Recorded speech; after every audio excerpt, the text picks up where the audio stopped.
ಉಳ್ಳಾಲ ನಗರಸಭಾ ವ್ಯಾಪ್ತಿಯ 18 ಪ್ರೌಢಶಾಲೆಗಳ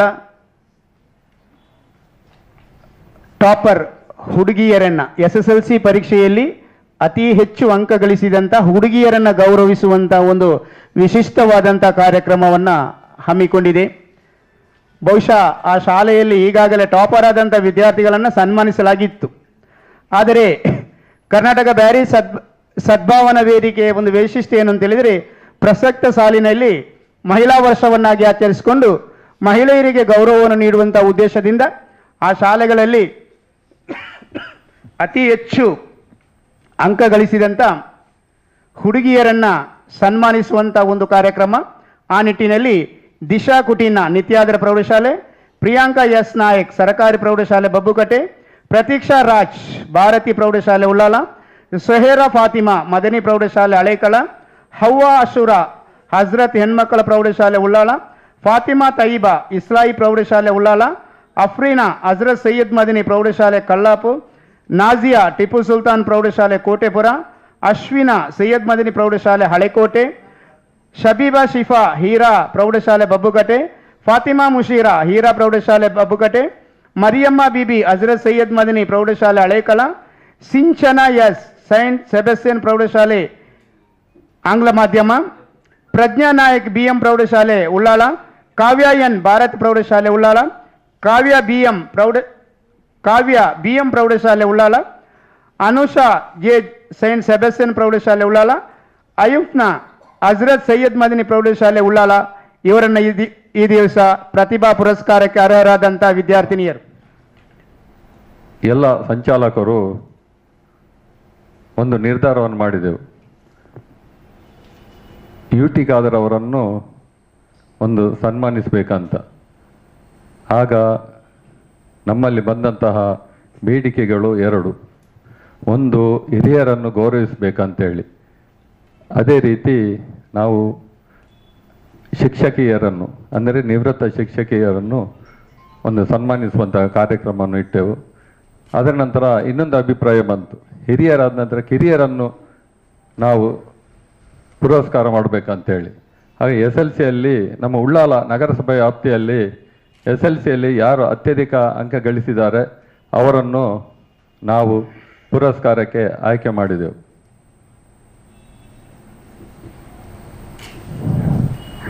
ಸನ್ಮಾನ್ಯ UT ಖಾದರ್ ಅವರು ಕರ್ನಾಟಕ ರಾಜ್ಯ ಸರ್ಕಾರದಲ್ಲಿ ಆರೋಗ್ಯ ಮತ್ತು ಆಹಾರ ಸರಬರಾಜು ಎಂಬ ಎರಡು ಪ್ರಮುಖ ಖಾತೆಗಳನ್ನು ಸಮರ್ಥವಾಗಿ ನಿರ್ವಹಿಸಿದರ ಫಲವಾಗಿ ಆ ಖಾತೆಯಲ್ಲಿ ಆಮೂಲಾಗ್ರವಾದಂತಹ ಬದಲಾವಣೆಯನ್ನು ಹೊಂದಲು ಸಾಧ್ಯವಾಯಿತು. ಆದುದರಿಂದ ಅದರ ಪರಿಣಾಮವಾಗಿ ಈಗಿನ ಸರ್ಕಾರದಲ್ಲಿ ಅವರಿಗೆ ವಸತಿ ಮತ್ತು ನಗರಾಭಿವೃದ್ಧಿ ಸಚಿವರಾಗಿ ಅವರನ್ನು ನೇಮಕಗೊಳಿಸಿದರು. ಈ ನೇಮಕದಿಂದ ಉಳ್ಳಾಲದ ಜನರಿಗೆ ಅಂದರೆ ನಮ್ಮ ಕ್ಷೇತ್ರದ ಜನರು ಭಾಳ ಹರ್ಷದಿಂದ ಅವರಿಗೊಂದು ಗೌರವವನ್ನು ಪೌರ ಸಮಿತಿ ಅಂತ ಹೇಳಿ ಉಳ್ಳಾಲ ನಗರಸಭಾ ಮೈದಾನದಲ್ಲಿ ಹಮ್ಮಿಕೊಂಡಿದ್ದರು. ಅಲ್ಲಿ ಅವರಿಗೆ ಕರುನಾಡ ಮಾಣಿಕ್ಯ ಎಂಬ ಬಿರುದು ಪ್ರಶಸ್ತಿಯನ್ನು ನೀಡಿದರು. ಆ ಪ್ರಶಸ್ತಿ ಪಡೆದರ ಫಲವಾಗಿ ನಾವು ಆ ಶುಭ ಸಂದರ್ಭದಲ್ಲಿ ಅದನ್ನು ಯಾವ ರೀತಿ ಆಚರಣೆ ಮಾಡುವಂತೇಳಿ ನಾವು ಯೋಚಿಸಿದಾಗ ಆ ಶುಭ ಸಂದರ್ಭವನ್ನು ನಾವು ಈ ರೀತಿ ಹಿರಿಯರಿಗೆ ಸನ್ಮಾನಿಸುವಂಥದ್ದು ಮತ್ತು ಕಿರಿಯರನ್ನು ಪ್ರತಿಭಾ ಪುರಸ್ಕಾರ ಎಂಬ ಕಾರ್ಯಕ್ರಮದೊಂದಿಗೆ ಮಾಡುವಂತಹ ಒಂದು ಕಾರ್ಯಕ್ರಮ ಹಮ್ಮಿಕೊಂಡಿದ್ದೆವು. ಈ ಕಾರ್ಯಕ್ರಮದ ಅಧ್ಯಕ್ಷತೆಯನ್ನು ನಾವು ಎಲ್ಲರೂ ಸರ್ವಸಮ್ಮತದಿಂದ ಆಯ್ಕೆ ಮಾಡಿದ ಒಂದೇ ಹೆಸರು, ದಕ್ಷಿಣ ಕನ್ನಡ ಜಿಲ್ಲಾ ಕನ್ನಡ ಸಾಹಿತ್ಯ ಪರಿಷತ್ತಿನ ಅಧ್ಯಕ್ಷರಾದಂತಹ ಸನ್ಮಾನ್ಯ ಶ್ರೀ ಪ್ರದೀಪ್ ಕುಮಾರ್ ಕಲ್ಕೂರ್ ಅವರನ್ನು ನಿಮ್ಮೆಲ್ಲರ ಪರವಾಗಿ ಈ ಸಮಾರಂಭಕ್ಕೆ ಸ್ವಾಗತಿಸುತ್ತಿದ್ದೇನೆ.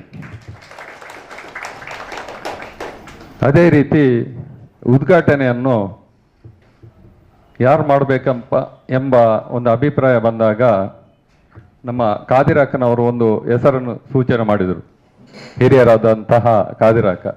ಅವರು ಹೇಳಿದರು, ನನ್ನ ಫ್ಯಾಮಿಲಿಯ ಯಾದ್ಗಾರ್ ಫ್ಯಾಮಿಲಿಯ ಹಾಗೆ ಹೇಳಿದ ಅವರು ನನ್ನ ಫ್ಯಾಮಿಲಿ ಕೂಡ ಹೌದು ಅಂತೇಳಿ. ಹಾಗೆ ಸಕಲೇಶ್ಪುರ ಪುರಸಭೆಯ ಮಾಜಿ ಅಧ್ಯಕ್ಷರಾದಂತಹ ಇಬ್ರಾಹಿಂ ಯಾದ್ಗಾರ್ ಇವರನ್ನು ಉದ್ಘಾಟನೆಗೆ ನಾವು ಆಹ್ವಾನಿಸಿದೆವು. ಕ್ಲಬ್ದ ಸಮಯಕ್ಕೆ ಆಗಮಿಸಿದ ಅವರಿಗೆ ನಮ್ಮ ನಿಮ್ಮೆಲ್ಲರ ಪರವಾಗಿ ಸ್ವಾಗತವನ್ನು ಬಯಸ್ತಿದ್ದೇನೆ. ಕಾರಣ ಒಬ್ಬ ರಾಜ್ಯ ಮಟ್ಟದ ನಾಯಕನನ್ನು ಸನ್ಮಾನ ಮಾಡೋದ್ರ ಜೊತೆಯಲ್ಲಿ ಮುಂದಿನ ನಾಯಕರನ್ನು ಹಿಂದೆ ನಾಯಕರಾಗಿ ಆಯ್ಕೆಯಾದಂತಹ ಎಲ್ಲ ನಾಯಕರುಗಳಿಗೆ ಗುರುಗಳಾಗಿರ್ತಕ್ಕಂಥ ಒಂದು ಗುರು ವೃಂದವನ್ನು ಸನ್ಮಾನ ಮಾಡ್ತಕ್ಕಂಥ ಕಾರ್ಯಕ್ರಮ. ಆ ಗುರುಗಳಿಗೆ ಸನ್ಮಾನ ಮಾಡೋದ್ರ ಜೊತೆಯಲ್ಲಿ ಮುಂದಿನ ಈ ಸಮಾಜವನ್ನು ನಡೆಸ್ತಕ್ಕಂತಹ ವಿದ್ಯಾರ್ಥಿಗಳಿಗೂ ಕೂಡ ಪ್ರೋತ್ಸಾಹ ನೀಡ್ತಕ್ಕಂಥ ಕಾರ್ಯಕ್ರಮ. ನಿಜವಾಗ್ಲೂ ಕೂಡ ಇದೊಂದು ಅದ್ಭುತ ಕಾರ್ಯಕ್ರಮ ಅಂತ ಹೇಳಿ ನನಗೆ ಅನ್ನಿಸ್ತಾ ಇದೆ. ಆ ಕಾರಣಕ್ಕಾಗಿ ನಾನು ಕರ್ನಾಟಕ ಬ್ಯಾರಿ ಸದ್ಭಾವನಾ ವೇದಿಕೆಯ ಈ ಕಾರ್ಯಕ್ರಮವನ್ನು ನಿಜವಾಗ್ಲೂ ಕೂಡ ನಾನು ಪ್ರಶಂಸನೀಯ ಮಾತುಗಳಲ್ಲಿ ಅವರನ್ನು ನಾನು ಪ್ರಶಂಸಿಸ್ತೇನೆ. ಯಾರು ಶಿಕ್ಷಕರನ್ನು ನೆನೆಸ್ಕೊಳ್ತಾರೋ, ಯಾರು ನನ್ನ ಗುರುಗಳನ್ನು ನೆನೆಸ್ಕೊಳ್ತಾರೋ ಅವರು ಮಾತ್ರ ಇವತ್ತು ಇವು ಸಮಾಜವನ್ನು ಆಳೋದಿಕ್ಕೆ, ಸಮಾಜವನ್ನು ಬದಲಾವಣೆ ಮಾಡೋದಕ್ಕೆ ಸಾಧ್ಯ ಇರ್ತದೆ. ಕುವೆಂಪುರವರೊಂದು ಮಾತನ್ನು ಹೇಳ್ತಾ ಇದ್ರು, ಎರಡು ರೀತಿಯ ತಂಡ ನಮ್ಮ ಜೊತೆಯಲ್ಲಿದೆ. ಒಂದು ತಂಡ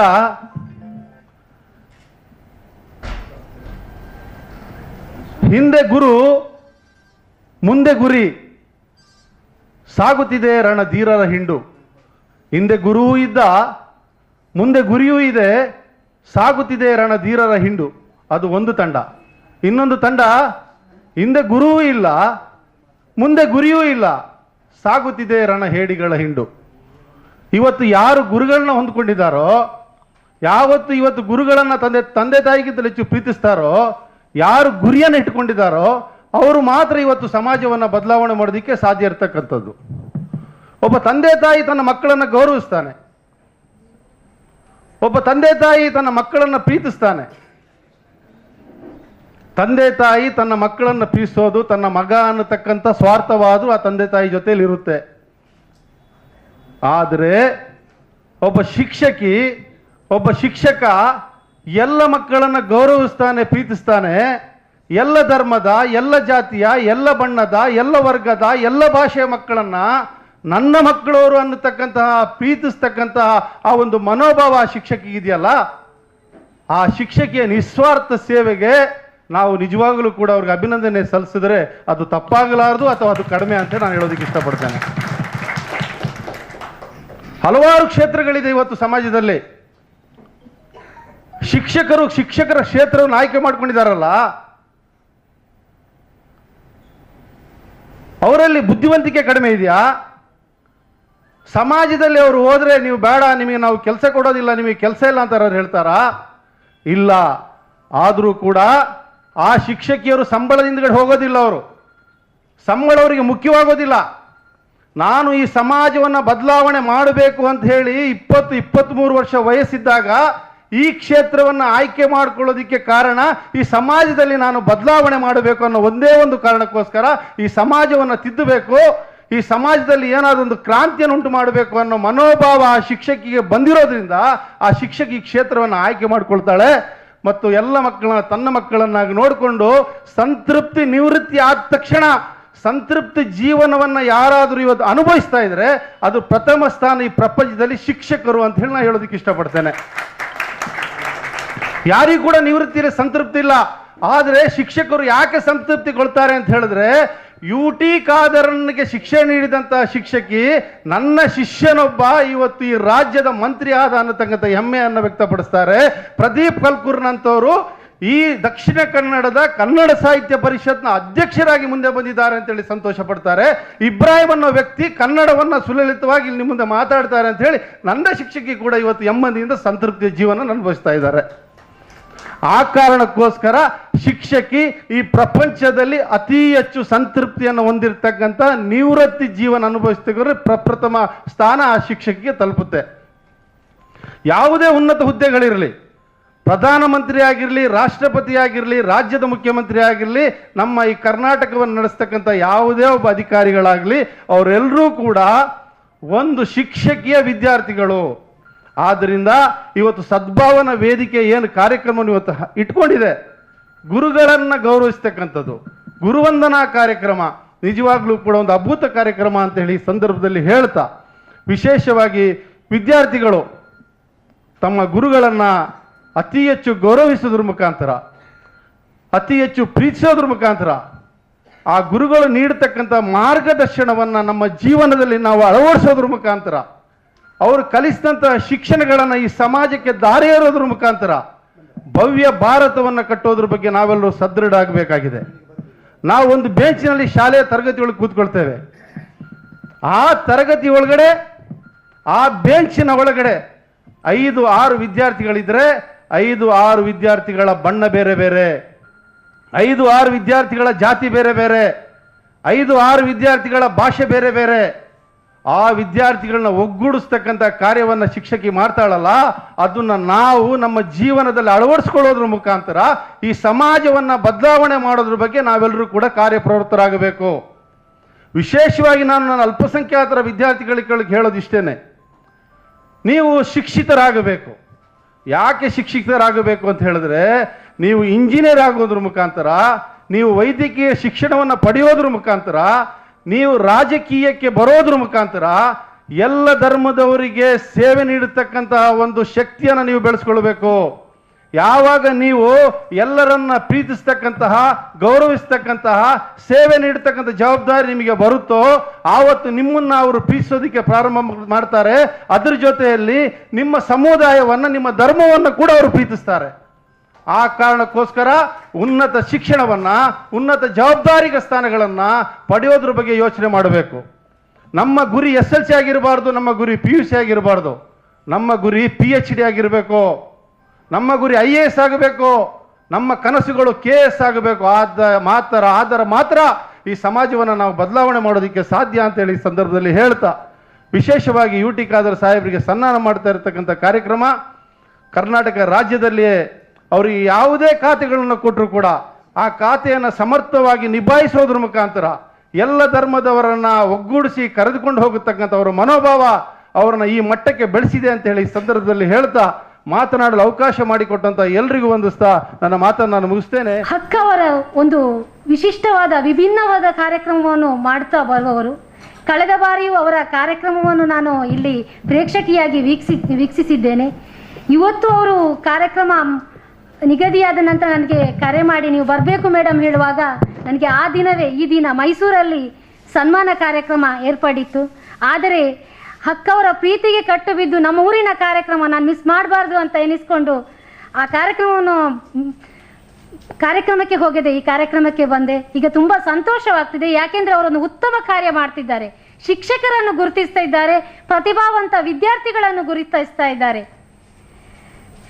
ಒಂದು ಮಣ್ಣಿನ ಮುದ್ದೆ ಅಂತಿದ್ದ ಮಗುವನ್ನು ತಿದ್ದಿ ತೀಡಿ ಯೋಗ್ಯವಾದ ಒಂದು ರೂಪುರೇಷೆಯನ್ನು ಕೊಡುವವರು ಶಿಕ್ಷಕರು. ಅಂತ ಶಿಕ್ಷಕರನ್ನು ನಾವು ಗುರುತಿಸುವುದು ಮಹಾನ್ ಕಾರ್ಯ. ಅದೇ ರೀತಿ ಪ್ರತಿಭಾವಂತ ವಿದ್ಯಾರ್ಥಿಗಳು, ನಾವು ಪ್ರತಿಭಾವಂತ ವಿದ್ಯಾರ್ಥಿಗಳನ್ನು ಗುರುತಿಸಲೇಬೇಕು. ವಿದ್ಯೆ ಕದಿಯಲು ಅಸಾಧ್ಯವಾದ ಸೊತ್ತು, ಆ ಸಂಪತ್ತನ್ನು ಯಾರೂ ಕದಿಲಿಕ್ಕಾಗುವುದಿಲ್ಲ. ನಾವು ಆಸ್ತಿ ಅಂತಸ್ತು ಮಾಡಿಟ್ಟಿರ್ಬೋದು, ಅದನ್ನು ಯಾರು ಕದ್ಕೊಂಡು ಹೋಗ್ಬೋದು, ಆದರೆ ನಾವು ಗಳಿಸಿದ ವಿದ್ಯೆ ನಾವು ಅದು ಎಲ್ಲಿ ಹೋದರೂ ಅದು ಪ್ರಯೋಜನಕ್ಕೆ ಬರುತ್ತೆ. ಅದೇ ರೀತಿ ಇಲ್ಲಿ ತುಂಬ ಹಿರಿಯ ಗಣ್ಯರಿದ್ದೀರಿ, ಹೆಚ್ಚಿನ ವಿಷಯಗಳನ್ನು ಈಗಾಗಲೇ ಸರ್ ಮಾತಾಡಿದರು. ಶಿಕ್ಷಣದ ಬಗ್ಗೆ ಆಗಲಿ, ನಾವು ಮನುಷ್ಯರಾಗಿ ಹುಟ್ಟಿದ ಮೇಲೆ ಏನಾದರೂ ಒಂದು ಸಾಧನೆಯನ್ನು ಮಾಡಬೇಕು. ಮಾನವ ಜೀವನ ಇತರ ಜೀವಿಗಳಿಗಿಂತ ಅದು ಪಾವನವಾದದ್ದು, ಶ್ರೇಷ್ಠವಾದದ್ದು. ನಾವು ಹೀಗೆ ಬಂದು ಹೀಗೆ ಹೋಗೋದ್ರ ಬದಲು ಈ ಜೀವಿತ ಅವಧಿಯಲ್ಲಿ ನಾವೇನಾದರೂ ಸಾಧನೆ ಮಾಡಿದರೆ ನಮ್ಮ ಹೆಸರು ಅಮರವಾಗಿ ಉಳಿಯುತ್ತೆ. ನಾವು ಎಷ್ಟು ಕೂಡಿಟ್ಟ ಆಸ್ತಿ ಮಾಡಿದ್ರು ಅವನಲ್ಲಿ ಅಷ್ಟು ಆಸ್ತಿ ಉಂಟಂತ ಯಾರೂ ಹೇಳಲ್ಲ. ನಾವು ಗಳಿಸಿದ ಪ್ರೀತಿ, ನಾವು ಸಂಪಾದಿಸಿದಂಥ ಗೆಳೆತನ, ಸಾಧಿಸಿದ ಸಾಧನೆಗಳು ಅದು ಅಮರವಾಗಿ ಉಳಿಯುತ್ತೆ ನಮ್ಮ.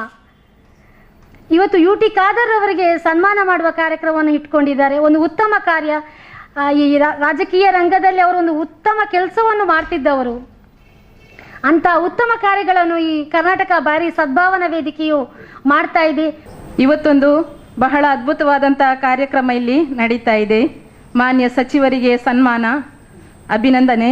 ಅದೇ ರೀತಿ ಶಿಕ್ಷಕಿಯರಿಗೆ ಗೌರವಾರ್ಪಣೆ ಹಾಗೂ ಅತ್ಯಧಿಕ ಅಂಕಗಳನ್ನು ಗಳಿಸಿದ ವಿದ್ಯಾರ್ಥಿನಿಯರನ್ನು ಗುರುತಿಸಿ ಸನ್ಮಾನ ಮಾಡುವಂತಹ, ಅಭಿನಂದನೆ ಸಲ್ಲಿಸುವಂತಹ ಕಾರ್ಯಕ್ರಮ. ಈ ಕಾರ್ಯಕ್ರಮದಲ್ಲಿ ಹಲವಾರು ಅತಿಥಿಗಳು ಭಾಷಣವನ್ನು ಮಾಡಲಿದ್ದಾರೆ. ನಾನು ಭಾಷಣ ಮಾಡೋದಿಲ್ಲ, ಉಪಸ್ಥಿತಿಯಾಗಿ ಬರ್ತೇನೆ ಅಷ್ಟೇ ಎಂಬುದಾಗಿ ಅವರಿಗೆ ಹೇಳಿದ್ದೆ. ಆದರೆ ಅವರು ಮಾತನಾಡಲು ಹೇಳಿದ ಕಾರಣ ಒಂದೆರಡು ಮಾತನಾಡಲಿಕ್ಕೆ ಬಯಸ್ತಾ ಇದ್ದೇನೆ. ಕಲಿಕೆ ಎಂಬುದು ಸಾಗರದ ಹಾಗೆ, ಅದು ಹರಿಯುತ್ತಿರುವ ನೀರು. ಅದು ಯಾವತ್ತೂ ನಿಂತ ನೀರಾಗಬಾರದು, ಅದಕ್ಕೆ ಕೊನೆ ಎಂಬುದೇ ಇಲ್ಲ. ಪ್ರವಾದಿ ಮುಹಮ್ಮದ್ ಸಲ್ಲಲ್ಲಾಹು ಅಲೈಹಿ ವಸಲ್ಲಂ ಅವರು ಹೇಳಿದ್ದಾರೆ, ವಿದ್ಯೆಯ ಜ್ಞಾನದ ಬಗ್ಗೆ ಮಿನಲ್ ಮಹದಿ ಇಲಲ್ ಖಬರಿ, ತೊಟ್ಟಿಲಿನಿಂದ ಹಿಡಿದು ಗೋರಿಯವರೆಗೆ ನೀವು ಶಿಕ್ಷಣವನ್ನು ಪಡಿಬೇಕು ಎಂಬುದಾಗಿ.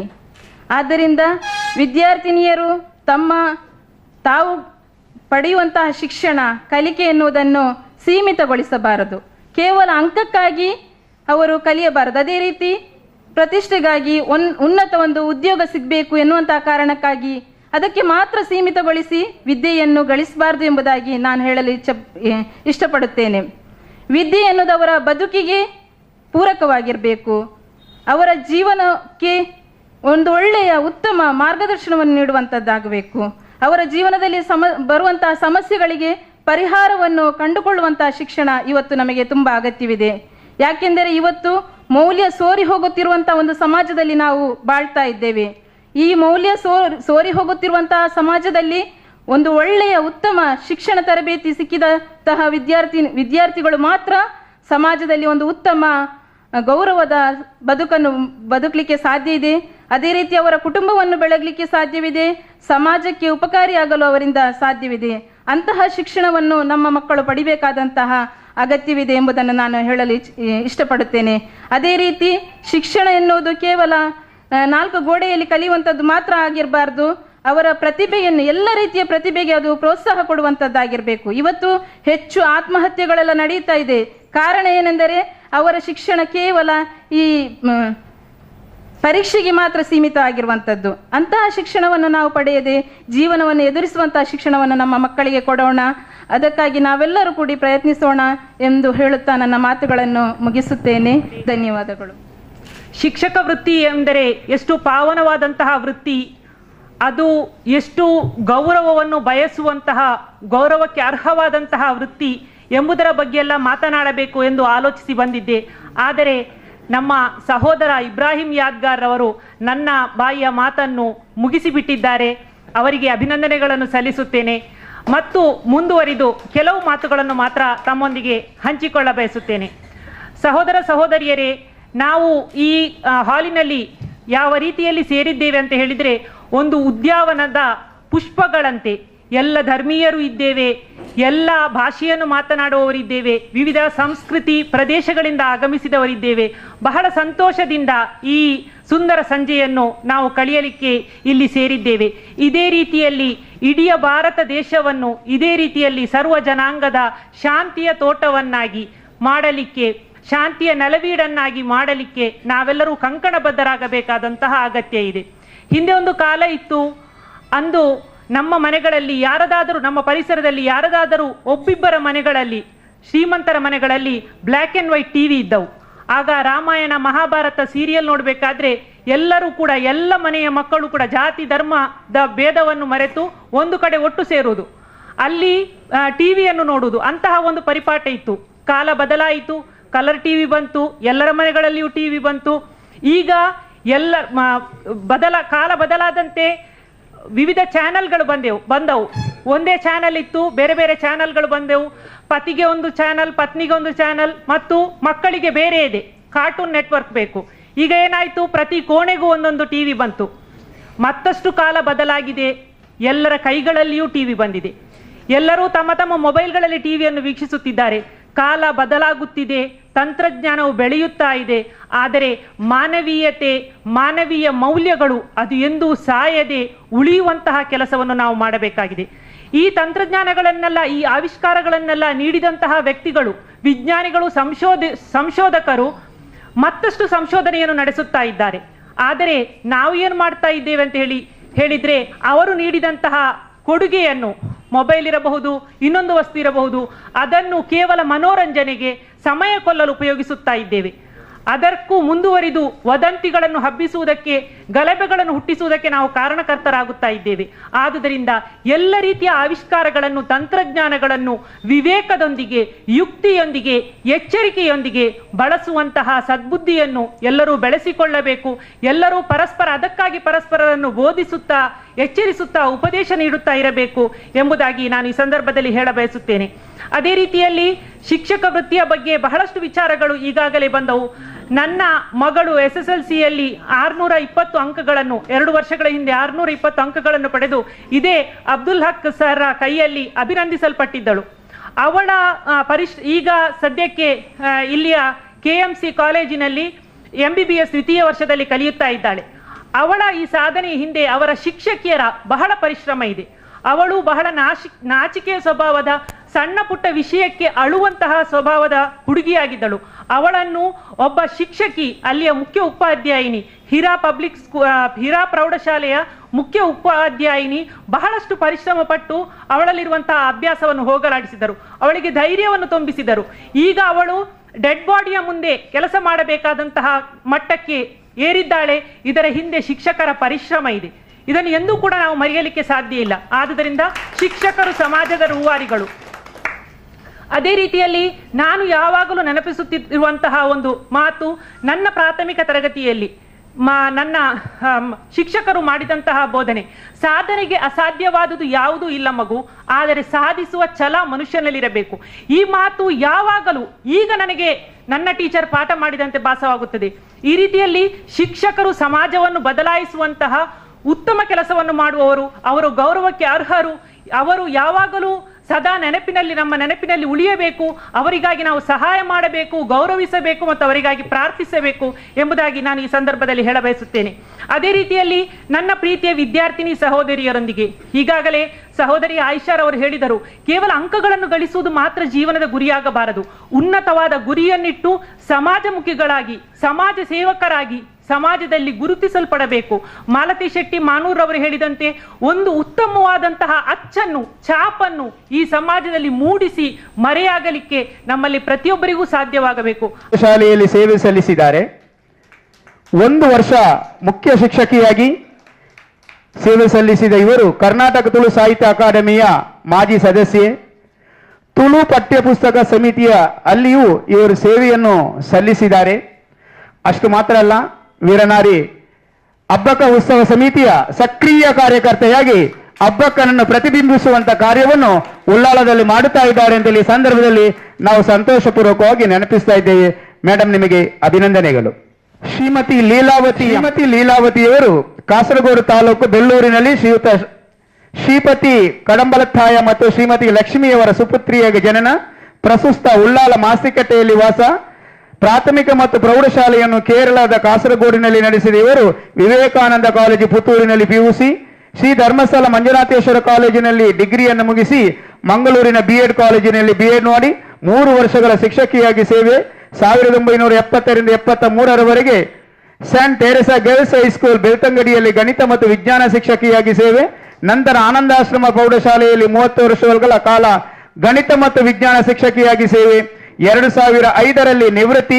2004ರಲ್ಲಿ ಜಿಲ್ಲಾ ಮಟ್ಟದ ಜನಮೆಚ್ಚಿದ ಶಿಕ್ಷಕ ಪ್ರಶಸ್ತಿಗೆ ಭಾಜನ. ಗಣಿತ ಮತ್ತು ವಿಜ್ಞಾನದ ಅನೇಕ ಸ್ಪರ್ಧೆಗಳಲ್ಲಿ ವಿದ್ಯಾರ್ಥಿಗಳು ಭಾಗವಹಿಸುವಂತೆ ತಯಾರಿ ಮತ್ತು ಪ್ರೋತ್ಸಾಹ. ಆರ್ಥಿಕವಾಗಿ ಹಿಂದುಳಿದ ವಿದ್ಯಾರ್ಥಿಗಳಿಗೆ ವಿದ್ಯಾಭ್ಯಾಸಕ್ಕೆ ಆರ್ಥಿಕ ನೆರವು. ಮಂಗಳೂರು ಟೀಚರ್ಸ್ ಕೋಆಪರೇಟಿವ್ ಸೊಸೈಟಿಯಲ್ಲಿ ನಿರ್ದೇಶಕಿಯಾಗಿ 2005ರಿಂದ 2010ರವರೆಗೆ ಸೇವೆ.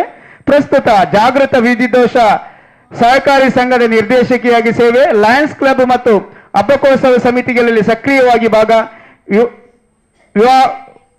ಭಾಗವಹಿಸುತ್ತಿರುವಂತಹ ಇವರು ಒಬ್ಬ ಬಹಳ ಸಂತೋಷಿ ಅಧ್ಯಾಪಿಕೆಯಾಗಿ ಕಾರ್ಯನಿರ್ವಹಿಸಿದ್ದಾರೆ.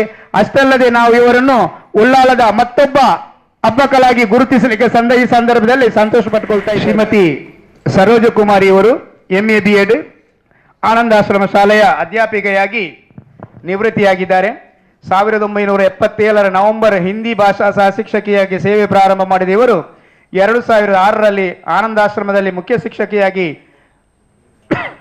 ಬಡ್ತಿಯನ್ನು ಪಡೆದಿದ್ದಾರೆ. ಆನಂದಾಶ್ರಮ ಶಾಲೆಯ ಸರ್ವತೋಮುಖ ಪ್ರಗತಿಯನ್ನು ಸಾಧಿಸಿದ ಇವರ ಕಾಲದಲ್ಲಿ SSLC ಫಲಿತಾಂಶ 90% ಕೊಂಡೋಗುವಂಥ ಒಂದು ಧೀಮಂತೆ ಮುಖ್ಯೋಪಾಧ್ಯಾಯನಿಯಾಗಿ ಕಾರ್ಯನಿರ್ವಹಿಸಿದ ಇವರು ಕ್ರೀಡೆ, ಸಾಂಸ್ಕೃತಿಕ, ವಿಜ್ಞಾನ ಸ್ಪರ್ಧೆಗಳಲ್ಲಿ ರಾಷ್ಟ್ರೀಯ ಸಾಧನೆಗಳನ್ನು ವಿದ್ಯಾರ್ಥಿಗಳು ಗಳಿಸಿದ್ದಾರೆ. ಯಕ್ಷಗಾನ, ಸಾಂಸ್ಕೃತಿಕ ಸ್ಪರ್ಧೆಗಳಲ್ಲಿ ಮಕ್ಕಳಿಗೆ ಪ್ರೋತ್ಸಾಹ, ಬಡ ಮಕ್ಕಳಿಗೆ ಶಾಲಾ ಸಮವಸ್ತ್ರ ಮತ್ತು ಶಾಲಾ ಫೀಸು ಹೀಗೆ ಎಲ್ಲ ಸಮಸ್ಯೆಗಳಿಗೂ ಸರಿಯಾದ ವ್ಯವಸ್ಥೆ ಮಾಡಿ ಶಾಲೆಯ ಸರ್ವತೋಮುಖ ಪ್ರಗತಿಗೆ ಕಾರಣರು. 2012 ಇಸವಿಯಲ್ಲಿ ನಿವೃತ್ತರಾಗಿ ಇವರು ಇದೀಗ ಸಾಮಾಜಿಕ ಕಾರ್ಯಗಳಲ್ಲಿ ತಮ್ಮನ್ನು ತೊಡಗಿಸಿಕೊಂಡಿದ್ದಾರೆ. ಪತಿ ಗಣಪತಿ ಭಟ್ ಕೃಷಿಕರು ಮತ್ತು ಹಿರಿಯ ಪುತ್ರಿ ಜ್ಯೋತಿ ಗಿರೀಶ್ TCS ಉದ್ಯೋಗಿಯಾಗಿ, ಹಿರಿಯ ಪುತ್ರಿ ಜ್ಯೋತ್ಸ್ನಾ ಪ್ರಭಾತ್ ಜರ್ಮನಿಯಲ್ಲಿ MS ಶಿಕ್ಷಣ ಪಡೆಯುತ್ತಿದ್ದಾರೆ. ಇವರನ್ನು ಈ ಸಂದರ್ಭದಲ್ಲಿ ಕರ್ನಾಟಕ ಬ್ಯಾರಿ ಸದ್ಭಾವನಾ ವೇದಿಕೆ ವತಿಯಿಂದ ಗುರುತಿಸಿ ಗೌರವಿಸಿದರೊಂದಿಗೆ ನಾವು 3ನೇ ಹಬ್ಬಕ್ಕನನ್ನ ಈ ಸಂದರ್ಭದಲ್ಲಿ ಗುರುತಿಸಿದ್ದೇವೆ ಎಂದು ಹೇಳಲಿಕ್ಕೆ ಸಂತೋಷ ಪಡ್ಕೊಳ್ತಾ ಇದ್ದೇವೆ. ಅಭಿನಂದನೆಗಳು ಮೇಡಮ್. ಇದೀಗ ಶ್ರೀಮತಿ ಶಹನಾಜ್ ಬಾನು, ವಿಶಿಷ್ಟವಾದಂತಹ ಒಂದು ವ್ಯಕ್ತಿತ್ವ, ಮುಸ್ಲಿಂ ಸಮುದಾಯದಲ್ಲಿ ಒಂದು ಅತ್ಯುತ್ತಮ ಅಧ್ಯಾಪಿಕೆ ಎಂಬಂತ ಹೆಗ್ಗಳಿಕೆಗೆ ಕಾರಣರಾದವರು ಶ್ರೀಮತಿ ಶಹನಾಜ್ ಬಾನುರವರು. ಬದ್ರಿಯಾ ಉರ್ದು ಹಿರಿಯ ಪ್ರಾಥಮಿಕ ಶಾಲೆಯ ಅಧ್ಯಾಪಿಕೆಯಾಗಿ ಉರ್ದು ಶಾಲೆಯನ್ನು ಬಹಳಷ್ಟು ಉತ್ತಮ ಮಟ್ಟಕ್ಕೆ ಕೊಂಡೋಗುವಲ್ಲಿ ತನ್ನ ಸರ್ವಸ್ವವನ್ನ ಧಾರೆ ಎರೆದಂತ ಒಬ್ಬ ಧೀಮಂತ ಮಹಿಳೆ. ಅಷ್ಟೇ ಅಲ್ಲದೆ ಇವರನ್ನು ಖಾಲಿ ನಾವು ಅಧ್ಯಾಪಿಕೆ, ಒಬ್ಬ ಮುಸ್ಲಿಂ ಅಧ್ಯಾಪಿಕೆ ಅಂತೇಳಿ ನೋಡಿಕೊಳ್ಳುವ ಬದಲು ಒಂದು ಸಮಾಜದಲ್ಲಿ ನಾವು ಇವರನ್ನ ಮುಸ್ಲಿಂ ಸಮುದಾಯದ ಮದರ್ ತೆರೇಸಾ ಅಂತೇಳಿ ಗುರುತಿಸಿಕೊಳ್ಬಹುದು. ಬಡವ ಬಲ್ಲಿಗರನ್ನು ಬಹಳಷ್ಟು ಆತ್ಮೀಯತೆಯಿಂದ ಗುರುತಿಸುವುದರೊಂದಿಗೆ ಬಹಳಷ್ಟು ವಿದ್ಯಾರ್ಥಿನಿಯರಿಗೆ ಉಚಿತ ಶಿಕ್ಷಣವನ್ನು ಕೊಡಿಸುವಲ್ಲಿ ಯಶಸ್ವಿಯಾಗಿದ್ದಾರೆ ಶ್ರೀಮತಿ ಶಹನಾಜ್ ಬಾನುಯವರು. ಅಭಿನಂದನೆಗಳು ಮೇಡಮ್. ಶ್ರೀಮತಿ ನುಜ್ರತುನಿಸಾ, ಇವರು ಟಿಪ್ಪು ಸುಲ್ತಾನ್ ಉರ್ದು ಹಿರಿಯ ಪ್ರಾಥಮಿಕ ಶಾಲೆ ಕೋಟೆಪುರ ಇಲ್ಲಿ ಉರ್ದು ಅಧ್ಯಾಪಿಕೆಯಾಗಿದ್ದು ಮೈಸೂರಿನಿಂದ ಬಂದು ದಕ್ಷಿಣ ಕನ್ನಡ ಜಿಲ್ಲೆಯಲ್ಲಿ ಉತ್ತಮ ಸಾಹಿತ್ಯದೊಂದಿಗೆ ಬಹಳಷ್ಟು ಪದ್ಯಗಳನ್ನ, ವಿದ್ಯಾರ್ಥಿಗಳಿಗೆ ಉರ್ದು ಪದ್ಯಗಳನ್ನ ಬಹಳಷ್ಟು ರೀತಿಯಿಂದ ಅಚ್ಚುಮೆಚ್ಚಿನ ಅಧ್ಯಾಪಿಕೆಯಾಗಿ ಕಲಿಸಿಕೊಟ್ಟಂತ ವ್ಯಕ್ತಿತ್ವ ಶ್ರೀಮತಿ ನುಜ್ರತುನಿಸಾರ್ ಅವರು. ಟಿಪ್ಪು ಸುಲ್ತಾನ್ ಶಾಲೆಯ ಉರ್ದು ವ್ಯವಸ್ಥೆಯೊಟ್ಟಿಗೆ ಉತ್ತುಂಗಕ್ಕೆ ಕಾರಣರಾದ ಶ್ರೀಮತಿ ನುಜ್ರತುನಿಸಾರ್ ಅವರಿಗೆ ಅಭಿನಂದನೆಗಳು ಮೇಡಮ್.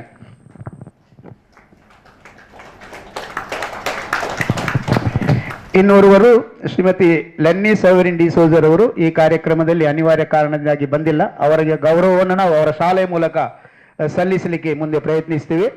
ಅದರಲ್ಲಿಯೂ ಮಹಿಳೆಯರನ್ನು ಹೆಚ್ಚು ಆದ್ಯತೆ ಕೊಟ್ಟು ಗೌರವಿಸಿದ್ದಾರೆ. ಇಲ್ಲಿ ಇವರ ಒಂದು ಉದಾರ ಮನೋಭಾವನೆ ಸಹ ಕಂಡು ಬರ್ತದೆ. ಸರ್ ಅಬ್ದುಲ್ ಅಜೀಜ್ ಹಕ್ ಅವರು ಬಹಳ ಪ್ರೀತಿಯಿಂದ ನನ್ನನ್ನು ಕೇಳಿಕೊಂಡ್ರು. ಅವರು ಯಾವಾಗಲೂ ಒಬ್ಬ ತಮ್ಮನ ಹಾಗೆ ನನಗೆ, ನಮ್ಮ ಹಬ್ಬ ಉತ್ಸವ ಸಮಿತಿಯಲ್ಲಿ ನಾನು ಅವರನ್ನು ಹಾಗೆ ನೆನೆಸಿಕೊಂಡಿದ್ದೇನೆ. ಹಾಗೆ ಅವರು ಪ್ರೀತಿಯಿಂದ ಕರೆದ್ರು, ನಾನು ಬಂದು ಸ್ವೀಕರಿಸಿದ್ದೇನೆ. ಬಹಳ ಸಂತೋಷವಾಗಿದೆ. ನಾನು ನಮ್ಮ ಮಾನ್ಯ ಇಬ್ರಾಹಿಂ ಯಾದ್ಗಾರಿ ಇವರು ಬಹಳ ಚೆನ್ನಾಗಿ ಮಾತನಾಡಿದ್ದು, ಒಬ್ಬ ಗುರುವಿನ ಬಗ್ಗೆ, ಶಿಷ್ಯನ ಬಗ್ಗೆ ಬಹಳ ಚೆನ್ನಾಗಿ ಮಾತಾಡಿದ್ದು. ನನ್ನ ಶಿಕ್ಷಕ ವೃತ್ತಿಯಲ್ಲಿ ನನ್ನ ಒಂದು ನೋವು, ಬಹಳ ಹಿಂದೆ ನನ್ನನ್ನು ತಿದ್ದಿದ ಒಂದು ನೋವನ್ನು ನಾನಿಲ್ಲಿ ನಿಮ್ಮ ಎದುರು ಹೇಳಿಕೊಳ್ಳಿಕ್ಕೆ ಇಷ್ಟಪಡ್ತೇನೆ. ನಾನು 83ನೇ ಇಸ್ವಿಯಲ್ಲಿ ಸರ್ವೀಸಿಗೆ ಸೇರಿದೆ. ಆ ಸಮಯದಲ್ಲಿ ನಾನು ಸ್ವಲ್ಪ ಒಂದು ಸ್ಪೀಡಲ್ಲಿದ್ದೆ ಬಹಳ. ಯಾಕಂದರೆ ಮಕ್ಕಳೆಲ್ಲರೂ ಕಲಿಬೇಕು, ಎಲ್ಲರೂ ಒಳ್ಳೆ ಮಾರ್ಕ್ ತೆಗೆದು ಪಾಸ್ ಆಗಬೇಕು ಅಂತ. ಆಗ ಮಕ್ಕಳ ಹಿನ್ನೆಲೆ ಏನುಂಟು ಅದನ್ನು ನಾನು ಹೆಚ್ಚು ತಿಳ್ಕೊಳ್ಳಿಕ್ಕೆ ಹೋಗಲಿಲ್ಲ.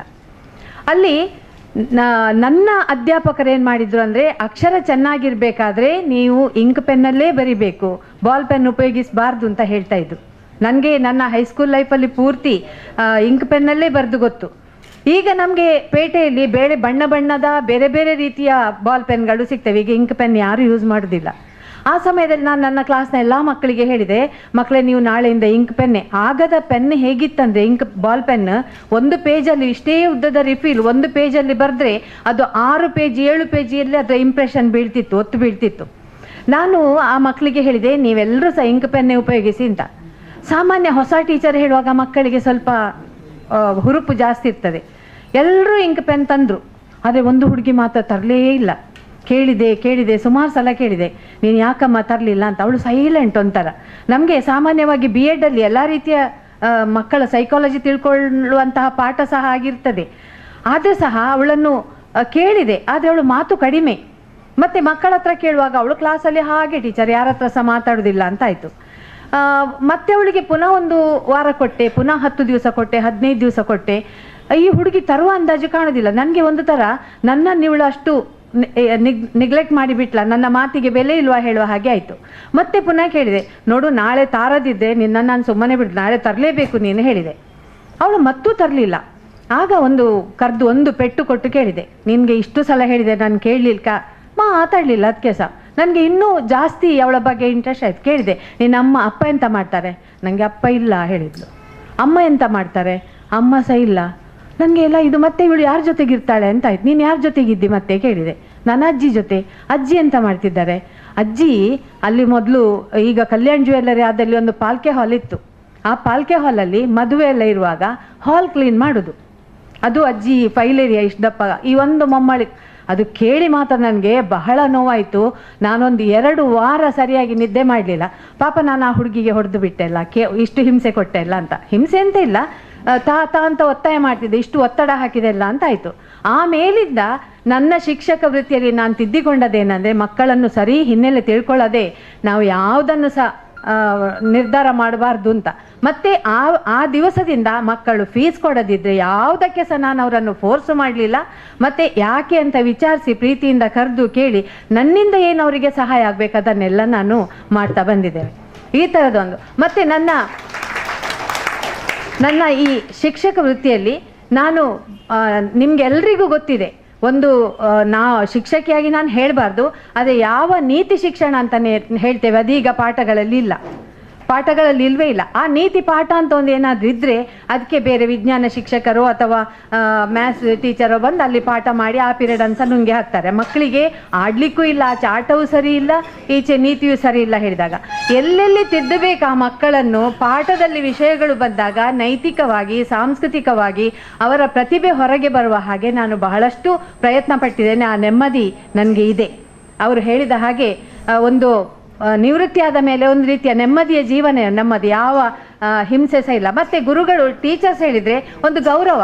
ಆಗಲೇ ಹೇಳಿದರು ಏನಂದರೆ, ನಾವು ಎಲ್ಲ ಹುದ್ದೆಯಲ್ಲಿರುವವರು ಆ ಹುದ್ದೆಯಿಂದ ಕೆಳಗಿಳಿದ ಮೇಲೆ ಅವರು ಎಂತ ಸಹ ಇಲ್ಲ, ಸಾಮಾನ್ಯ. ನಾವು ಬಸ್ಸಲ್ಲಿ ಹೋದರೂ ಟೀಚರ್, ಎಲ್ಲ ಕಡೆಯಲ್ಲೂ ನಾವು ಟೀಚರ್, ಸಾಯುವವರೆಗೂ ನಾವು ಟೀಚರೇ. ಹೀಗೆ ನಮ್ಮ ಒಂದು ವೃತ್ತಿಗೆ ಬಹಳ ಗೌರವವಿದೆ. ದೇವರು ಆ ವೃತ್ತಿಯನ್ನು ನನಗೆ ಕೊಡಿಸಿ ಇಷ್ಟು ಒಳ್ಳೆಯ ಒಂದು ಜೀವನ ಕೊಟ್ಟದಕ್ಕೆ ದೇವರಿಗೆ ಹೆಜ್ಜೆ ಹೆಜ್ಜೆಗೆ ಸಹ ಕೃತಜ್ಞರಾಗಿ ನಾವಿರಬೇಕಾಗ್ತದೆ. ನಿಮಗೆ ಸಂತ ಕಬೀರರು ಗೊತ್ತಿದೆ. ಆ ಸಂತ ಕಬೀರರು ಗುರುವಿನ ಬಗ್ಗೆ ಏನು ಹೇಳಿದ್ದಾರೆ ಅದನ್ನೊಂದು 2 ದೋಹ, 2 ಪಂಕ್ತಿಯಲ್ಲಿ ಸಂತ ಕಬೀರರು ಸಾಗರದಷ್ಟು ವಿಷಯವನ್ನು ತುಂಬಿಸಿದ್ದಾರೆ.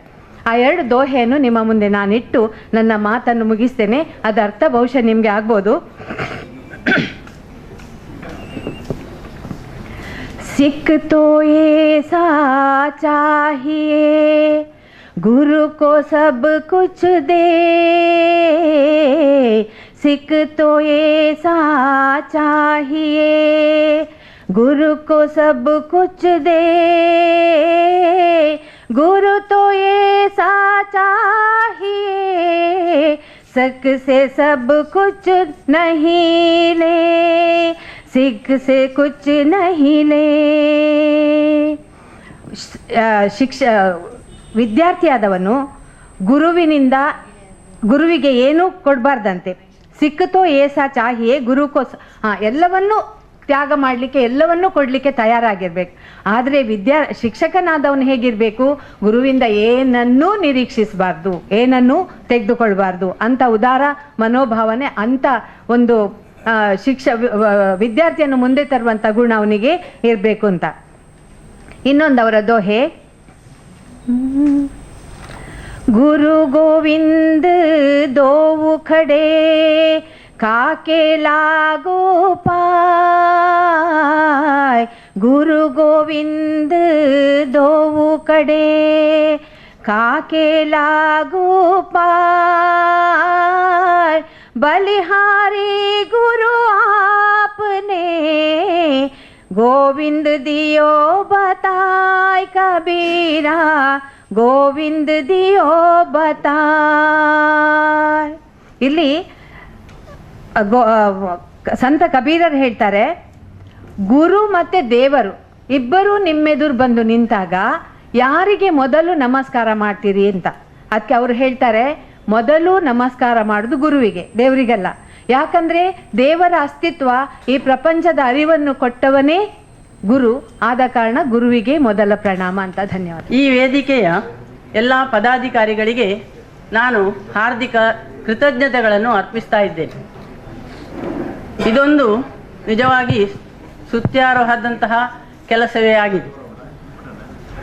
ಈ ವೇದಿಕೆಯವರು ಇನ್ನೂ ಹೆಚ್ಚಿನ ಉತ್ತಮ ಕಾರ್ಯಗಳನ್ನು ಹಮ್ಮಿಕೊಂಡು ಸಾಮಾಜಿಕ ಬೆಳವಣಿಗೆಗೆ ಸಹಕಾರವನ್ನು ಉಂಟು ಮಾಡಲಿ ಎಂದು ಹಾರೈಸ್ತೇನೆ. ಹಾಗೂ ಇಂದು ಪ್ರತಿಭಾ ಪುರಸ್ಕಾರಕ್ಕೆ ಒಳಪಡುವಂತಹ ಎಲ್ಲ ವಿದ್ಯಾರ್ಥಿಗಳಿಗೆ ಅಭಿನಂದನೆಗಳನ್ನು ಕೂಡ ಸಲ್ಲಿಸ್ತಾ ಇದ್ದೇನೆ. ಹೀಗೆ ಎಲ್ಲರಿಗೂ ಒಳ್ಳೆಯ ಪ್ರೌಢಶಾಲೆಯಲ್ಲಿ ಅಧ್ಯಾಪಕಿಯಾಗಿ ಮುಖ್ಯ ಶಿಕ್ಷಕಿಯಾಗಿ ಕೆಲಸ ಮಾಡ್ತಾ ಇರುವಾಗ ಇಲ್ಲಿ ಇರುವಂತಹ ಹಲವಾರು ಮುಸಲ್ಮಾನ ಬಂಧುಗಳನ್ನು ಕೂಡ ಅವರ ಶಾಲೆ ಕೂಡ ನಾನು ಹೋಗಿದ್ದೆ, ನನ್ನನ್ನು ಕರೆದಿದ್ದರು. ಆ ಸಂದರ್ಭದಲ್ಲಿ ನನಗೆ ಬಹಳ ಪರಿಚಯ ಆಗಿತ್ತು. ಇಂತಹ ಕಲಿಸುವಿಕೆ ಮತ್ತು ಕಲಿಯುವಿಕೆ ಈ ಎರಡು ಮಧ್ಯೆ ಸಮಾಜವನ್ನು ನಿರ್ಮಾಣ ಕಾರ್ಯ ಆಗುವಂಥದ್ದು ನಾವು ನೋಡ್ತಾ ಇರ್ತೇವೆ. ಅಂದರೆ ಇಂದಿನ ಕಾಲದಲ್ಲಿ ಗರ್ಭದಲ್ಲಿರುವ ಶಿಶುವು ಕಲಿಯುತ್ತೆಯಂತೆ ತಾಯಿಯ ಮೂಲಕ ಶಿಕ್ಷಣವನ್ನು ಆಗ ಪಡೆಯುತ್ತಾ ಬಂದಂಥ ಮಗು ಜನಿಸಿದ ಕೂಡಲೇ ಮತ್ತು ಕಲಿಯುತ್ತಾ ಹೋಗ್ತದೆ, ಆಮೇಲೆ ಸಮಾಜದಲ್ಲಿ ಬೆಳೆಯುತ್ತಾ ಹೋಗ್ತದೆ. ಒಂದು ಮಗುವಿಗೆ ತನ್ನ ಮನೆ, ತಾಯಿ, ತಂದೆ, ಗುರು, ಶಾಲೆ ಇದೆಲ್ಲ ಕೊಂಡಿಗಳಿದ್ದಾಗೆ. ಎಲ್ಲವೂ ಸಮರ್ಪಕವಾಗಿದ್ದರೆ ಸರಿಯಾಗಿ ನಡೀತದೆ. ಇಲ್ಲದಿದ್ದರೆ ನಾವು ಇಂದಿನ ಕಾಲದಲ್ಲಿ ಹಲವಾರು ಅನಾಹುತಗಳನ್ನು ನಾವು ನೋಡ್ತಾ ಇರೋದು ಕಂಡು ಬರ್ತದೆ. ಅಂದರೆ ಹೆಚ್ಚಿನ ಹೆತ್ತವರಿಗೆ 1 ಅಥವಾ 2 ಮಕ್ಕಳಿರುವಂಥದ್ದು, ಅವರಿಗೆ ಬೇಕಾದಂಥ ಎಲ್ಲ ಸವಲತ್ತುಗಳನ್ನು ಕೊಡುವಂಥದ್ದು ನಾವಿಂದು ಕಂಡು ಬರ್ತದೆ. ಮತ್ತು ಮಗುವಿನ ಕಡೆಗೆ ಹೆಚ್ಚಿನ ಗಮನ ಕೊಡದಿರುವಂಥ ಪರಿಸ್ಥಿತಿಯೂ ಕೂಡ ಹೆತ್ತವರಲ್ಲಿ ಇರ್ತದೆ. ಈ ಸಂದರ್ಭದಲ್ಲಿ ಶಾಲೆಯಲ್ಲಿ ಶಿಕ್ಷಕಿಯರು ಅತ್ಯಂತ ಹೆಚ್ಚು ಗಮನ ಕೊಟ್ಟು ಪ್ರತಿ ಮಗುವಿನ ಕಡೆಗೆ ಗಮನ ಹರಿಸುವುದು ನಾವು ಹರಿಸ್ತಾ ಇರ್ತೇವೆ. ಉದಾಹರಣೆಯಾಗಿ ನಾನು ಶಾಲೆಯಲ್ಲಿ ಇರುವಾಗ ಹೆಚ್ಚಿನ ನಮ್ಮ ರತ್ನರವರು ಹೇಳಿದಾಗೆ ಪ್ರತಿ ಮಗುವಿನಲ್ಲಿ ಒಂದೊಂದು ಸಮಸ್ಯೆ ಇದ್ದೇ ಇರ್ತದೆ. ಪ್ರತಿ ಮಗುವಿನ ಮನೆಯಲ್ಲಿ ಹಲವಾರು ಸಮಸ್ಯೆಗಳಿದ್ದಾಗ ಶಾಲೆಯಲ್ಲಿ ಸರಿಯಾದ ರೀತಿಯಲ್ಲಿ ಅವರಿಗೆ ಪಾಠಕ್ಕೆ ಗಮನ ಕೊಡಲಿಕ್ಕೆ ಆಗುವುದಿಲ್ಲ. ಅಂಥ ಸಂದರ್ಭದಲ್ಲಿ ನಾವು ಒಂದು ತಾಯಿಯಾಗಿ ನಮ್ಮ ಮಕ್ಕಳು ನಾವು ಹೇಗೆ ತಿನ್ನುತ್ತೇವೋ ಹಾಗೆ ನಾವು ಕ್ಲಾಸಲ್ಲಿ ಅವರನ್ನು ಹೆಚ್ಚಿನ ಆಸಕ್ತಿ ವಹಿಸಿ ಅವರನ್ನು ಒಳ್ಳೆಯ ದಾರಿಗೆ ತರುವಂತೆ ಮಾಡುವುದು ನಮ್ಮ ಕರ್ತವ್ಯ ಕೂಡ ಆಗಿ ನಾನು ಮಾಡಿದ್ದೇನೆ ಕೂಡ. ಹಾಗೆ ನಮ್ಮ ಶಾಲೆಯಲ್ಲಿ ಬಡ ಮಕ್ಕಳು ಅಥವಾ ಏನೂ ಇಲ್ಲದಂತಹ ಸಮಸ್ಯೆಗಳು ಬಂದಾಗ ಕೂಡ ಹಲವಾರು ಜನರ ಮಹನೀಯರ ಸಹಾಯದಿಂದ ಕೂಡ ಶಾಲೆಯಲ್ಲಿ ಎಲ್ಲ ರೀತಿಯ ಸಮಸ್ಯೆಗಳ ಬಗೆಹರಿಸುವಲ್ಲಿ ನಾವು ಕೆಲಸ ಮಾಡಿದ್ದೇವೆ. ಹಾಗಾಗಿ ಇಂದು ನಮ್ಮನ್ನು ಗುರುತಿಸಿದ್ದಾರೆ ಸದ್ಭಾವನಾ ವೇದಿಕೆಯವರು, ಅವರಿಗೆ ನಾನು ನನ್ನ ವೈಯಕ್ತಿಕವಾಗಿ ಹಾರ್ದಿಕ ಅಭಿನಂದನೆಗಳನ್ನು ಸಲ್ಲಿಸ್ತೇನೆ.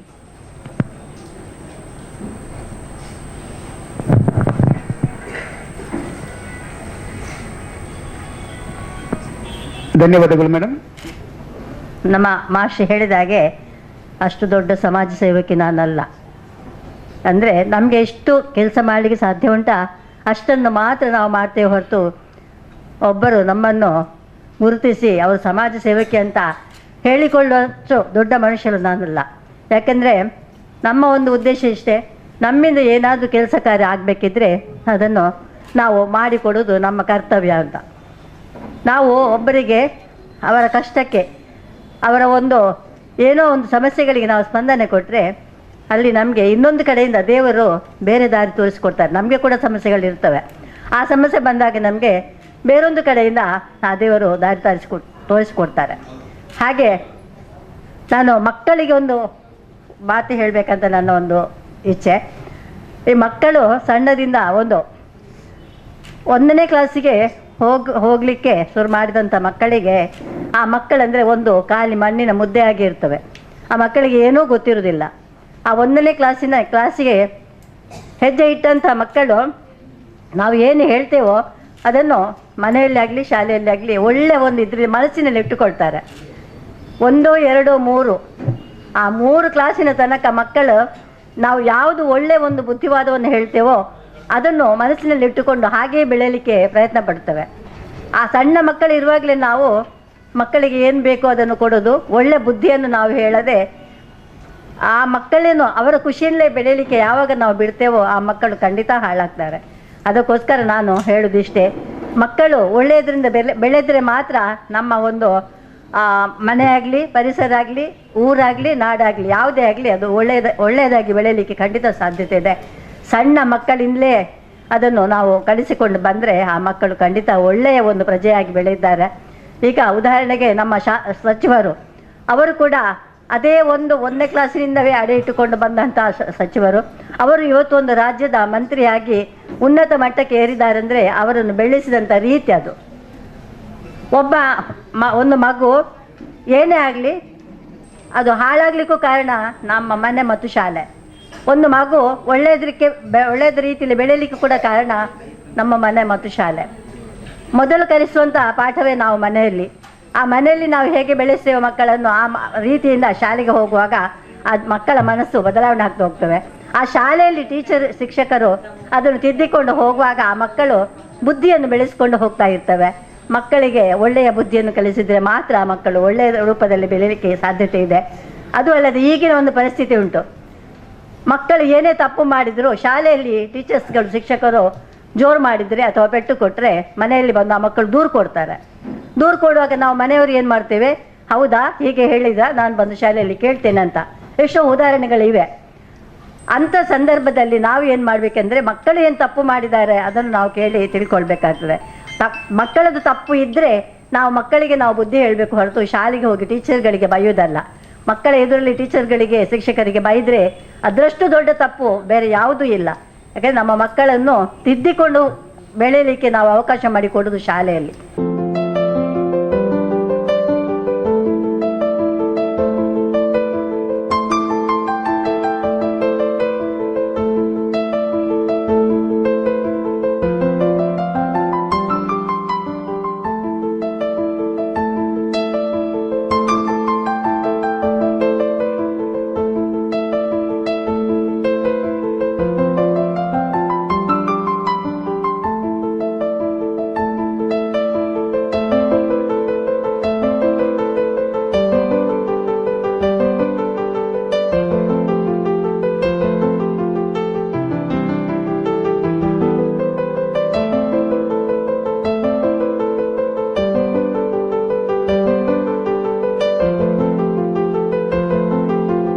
ಈಗಾಗಲೇ ಶಿಕ್ಷಕರನ್ನು ಅಭಿನಂದಿಸುವುದು, ಹೆಣ್ಣು ಮಕ್ಕಳನ್ನು ಅವರ ವಿದ್ಯಾಭ್ಯಾಸದೊಟ್ಟಿಗೆ ಅವರಿಗೆ ಗೌರವಿಸುವಂಥ ಕೆಲಸ ಮಾಡಿರುವುದು ಈ ಕಾರ್ಯಕ್ರಮಕ್ಕೆ ನಮ್ಮ ರಾಜ್ಯದಲ್ಲಿ ಅದ್ಭುತವಾದ ಕೆಲಸವನ್ನು ಮಾಡಿದಂಥ UT ಖಾದರ್ ಅವರಿಗೆ ಒಂದು ಗೌರವವನ್ನು ಅರ್ಪಿಸುವ ಕಾರ್ಯಕ್ರಮದಲ್ಲಿ ಅರ್ಥಪೂರ್ಣವಾದ ಈ ಕಾರ್ಯಕ್ರಮ. ತಮಗೆ ಸನ್ಮಾನ ಮಾತ್ರ ಅಲ್ಲ, ಆ ಸನ್ಮಾನದ ಬದಲಾಗಿ ಅದರ ಒಟ್ಟಿಗೆ ಒಂದು ಈ ಹಿರಿಯರನ್ನು ಮಕ್ಕಳನ್ನು ಗೌರವಿಸುವ ಕೆಲಸವನ್ನು ನಿಮ್ಮ ಕರುನಾಡ ಒಂದು ಮಾಣಿಕ್ಯ ಪ್ರಶಸ್ತಿ ಕೊಟ್ಟಂತ ಸಂದರ್ಭದಲ್ಲಿ ಈ ಕಾರ್ಯಕ್ರಮವನ್ನು ಜೋಡಣೆ ಮಾಡುವುದು ಇದೊಂದು ವಿಶಿಷ್ಟವಾದ, ಯಾವ ರಾಜ್ಯದಲ್ಲಿ ಎಲ್ಲೂ ಒಂದು ಆಗದ ಕಾರ್ಯಕ್ರಮ ಅಂತ ನಾನು ತಿಳ್ಕೊಂಡಿದ್ದೇನೆ. ಶ್ರೀಯುತ UT ಖಾದರ್ ಅವರ ಬಗ್ಗೆ ಮಾತಾಡೋದಕ್ಕೆ ನನಗೆ ಬಹಳಷ್ಟು ಹೆಮ್ಮೆ ಆಗುತ್ತೆ. ಯಾಕೆಂದ್ರೆ ನಮ್ಮ ರಾಜ್ಯ ಕಂಡಂತ ಒಂದು ಯುವ ಪ್ರತಿಭೆ. ತಾವೆಲ್ಲ ನೋಡಿದ್ದೀರಿ, ಅವರು ಸಾಮಾನ್ಯರಲ್ಲಿ ಸಾಮಾನ್ಯರಾಗಿದ್ದುಕೊಂಡು ನಮ್ಮಂತೆ ಸಾಮಾನ್ಯರಾಗಿದ್ದುಕೊಂಡು ಅವರು ಈ ರಾಜ್ಯದ ಒಂದು ಮಂತ್ರಿ ಪದವಿಯನ್ನು ಕಳೆದ ಸಂದರ್ಭದಲ್ಲಿ ಪಡ್ಕೊಂಡಂಥ ಸಂದರ್ಭ ಒಂದು ಆಹಾರ ಖಾತೆ. ನಾನು ಅವರು ಒಂದು ವಿಮಾನದಲ್ಲಿ ಸಂಚರಿಸುವ ಸಂದರ್ಭದಲ್ಲಿ ಅವರ ಹತ್ರ ಒಂದು ಮಾತಾಡುವಾಗ ಅಂತ ಹೇಳಿದೆ, ನಿಮಗೆ ನಿಮ್ಮ ವ್ಯಕ್ತಿತ್ವಕ್ಕೆ ನಿಮ್ಮ ಒಂದು ಆಸಕ್ತಿಗೆ ಈ ಆರೋಗ್ಯ ಖಾತೆ ಒದಗಿರುವುದು ನಿಮ್ಮ ತಂದೆ ಅಥವಾ ನಿಮ್ಮ ಕುಟುಂಬದವರು ಮಾಡಿದ ಪುಣ್ಯ ಅಂತ ನೀವು ಭಾವಿಸ್ಕೊಳ್ಬೇಕಾಗ್ತದೆ. ನಿಮ್ಮ ಈ ಚುರುಕುತನಕ್ಕೆ ಈ ಖಾತೆ ಬಹಳಷ್ಟು ಯಶಸ್ವಿಯನ್ನು ತಂದು ಕೊಡ್ತದೆ. ಮುಂದಿನ ದಿನಗಳಲ್ಲಿ ನೀವು ಶ್ರೇಷ್ಠ ವ್ಯಕ್ತಿಯಾಗಲು ಸಾಧ್ಯ ಈ ಖಾತೆ ನಿಮಗೆ ಕೊಡುತ್ತೆ ಅಂತ ಆ ದಿವಸ ತಮ್ಮಲ್ಲಿ ನಾನು ಮಾತಾಡಿದ ಈ ವಿಚಾರ ಯಾಕೆ ಹೇಳ್ತೇನೆ ಅಂತ ಹೇಳಿದ್ರೆ, ಈ ಒಬ್ಬ ಕೆಲಸ ಮಾಡುವವನಿಗೆ ಒಳ್ಳೆ ಅವಕಾಶ ಸಿಗಬೇಕು. ಅವಕಾಶ ಅಂತ ಹೇಳಿದ್ರೆ ಒಳ್ಳೆ ಕೆಲಸ, ಕ್ರಿಯಾಶೀಲರಾಗಿ ಒಳ್ಳೆ ಮನಸ್ಸಿಟ್ಕೊಂಡು ಸದ್ಭಾವನೆಯನ್ನು ಹಿಡ್ಕೊಂಡು ಕೆಲಸ ಮಾಡುವವರಿಗೆ ಆ ಒಂದು ಖಾತೆ, ಒಳ್ಳೆ ಖಾತೆ ಸಿಕ್ಕಿದ್ರೆ ಜನಸೇವೆ ಮಾಡುವಂತ. ನಾವು ರಾಜ್ಯದಲ್ಲಿ ಒಂದು ಆರೋಗ್ಯ ಖಾತೆ ಅಂತ ಹೇಳಿದ್ರೆ ಈ ಸಾಮಾನ್ಯ ಒಂದು ಕೆಳಮಟ್ಟದ ಬಹಳ ದುಃಖದಲ್ಲಿರುವ ಜನರ ಸೇವೆ ಮಾಡುವ ಕೆಲಸ. UT ಖಾದರ್ ಅವರು ಶಾಸಕರಾಗಿ ಒಳ್ಳೆ ಕೆಲಸ ಮಾಡಿದ್ರಿಂದ ಆ ಸೇವೆ, ಆ ಕೆಳಮಟ್ಟದ ಆ ಬಹಳಷ್ಟು ನೊಂದ ಜನರ ಸೇವೆ ಮಾಡುವಂತ ಒಂದು ಅವಕಾಶ UT ಖಾದರ್ ಸಿಕ್ಕಿದ್ರೆ ಅದೆಲ್ಲ ನಮ್ಮ ಜಿಲ್ಲೆಯ ಜನರ ಪುಣ್ಯ ಅಂತಲೂ ನಾನು ತಿಳ್ಕೊಂಡಿದ್ದೇನೆ. ಯಾಕೆ ಅಂತ ಹೇಳಿದ್ರೆ ಇವತ್ತು ನಮಗೆಲ್ಲ ಗೊತ್ತಿದೆ UT ಖಾದರ್ ಅವರ ಆ ಹಿಂದಿನ ಖಾತೆಯ ಕೆಲಸ ಅವರು ಕ್ರಿಯಾಶೀಲರಾಗಿ ಪಾದರಸದಂತೆ ರಾಜ್ಯಾದ್ಯಂತ ತಿರುಗಾಡಿ ಬೇರೆ ಬೇರೆ ಹೊಸ ಹೊಸ ಖಾತೆಯಲ್ಲಿ ಇಷ್ಟವರೆಗೆ ಬದಲಾವಣೆಗಳೇ ಆಗದ ಅವರಂತ ಆ ಒಂದು ಖಾತೆಯಲ್ಲಿ ಮಾಡಿದಂಥ ಬದಲಾವಣೆ ಅವರು ಮಾಡಿದ್ದು ಮಾತ್ರ ಅಲ್ಲ, ಬೇರೆ ಯಾರೂ ಮಾಡಿಲ್ಲ. ಅಂಥ ಬದಲಾವಣೆಗಳನ್ನು ಮಾಡಿ ಜನಸೇವೆಯನ್ನು ಮಾಡಿದ್ರಿಂದ ಇವತ್ತು ರಾಜ್ಯದ ಬಹಳಷ್ಟು ಪ್ರಭಾವಶಾಲಿಯಾದ ಒಂದು ನಗರಾಭಿವೃದ್ಧಿ ಖಾತೆ, ಈ ರಾಜ್ಯದ ಜನರಿಗೆ, ಮನೆ ಇಲ್ಲದವರಿಗೆ, ಸೂರು ಇಲ್ಲದವರಿಗೆ ವಸತಿಯನ್ನು ಕಲ್ಪಿಸುವಂತ ಒಂದು ಅದ್ಭುತವಾದ ಖಾತೆಯನ್ನು ಕೂಡ ಸರ್ಕಾರ ಒದಗಿಸಿಕೊಟ್ಟಿದೆ. ಇದೆಲ್ಲ UT ಖಾದರ್ ಅವರ ಹಾಗೂ ನಮ್ಮೆಲ್ಲರ ಪುಣ್ಯ ಅಂತ ನನ್ನ ಭಾವನೆ. ಯಾಕೆ ಅಂತ ಹೇಳಿದ್ರೆ, ಒಂದು ಕೆಲಸ ಮಾಡಬೇಕಾದ್ರೆ ಅವರು ಇವತ್ತು ನಮ್ಗೆ ಗೊತ್ತಿದೆ, ಇವತ್ತು ಬೆಳಗಿಂದ ಮೂಡದಲ್ಲಿ ಮೂಡ ಅದಾಲತ್ ಅಂತ ಮಾಡಿದ್ದಾರೆ. ಬಹಳಷ್ಟು ಜನಗಳು ನಾನು ಹೋಗಿರ್ಬೋದು, ಅನೇಕ ಜನರು ಈ ವ್ಯವಸ್ಥೆಯ ಬಗ್ಗೆ ಕಂಪ್ಲೇಂಟ್ ಅನ್ನು ಅವರಲ್ಲಿ ಕೊಡ್ತಾರೆ. ನನಗೆ ಅವರೊಂದು ಸಹಾಯ ಮಾಡ್ಬೋದು, ಮತ್ತೊಬ್ಬರಿಗೆ ಮಾಡ್ಬೋದು, ಅವರ ಮಿತ್ರರಿಗೆ ಮಾಡ್ಬೋದು. ಆದರೆ ಇದೆಲ್ಲವನ್ನು ಕ್ರೋಢೀಕರಿಸಿ ಈ ಜಿಲ್ಲೆಯ ಸಮಸ್ತ ಜನರಿಗೆ ಆಗುತ್ತಿರುವ ತೊಂದರೆಗಳನ್ನು ಸರಿಪಡಿಸಬೇಕು.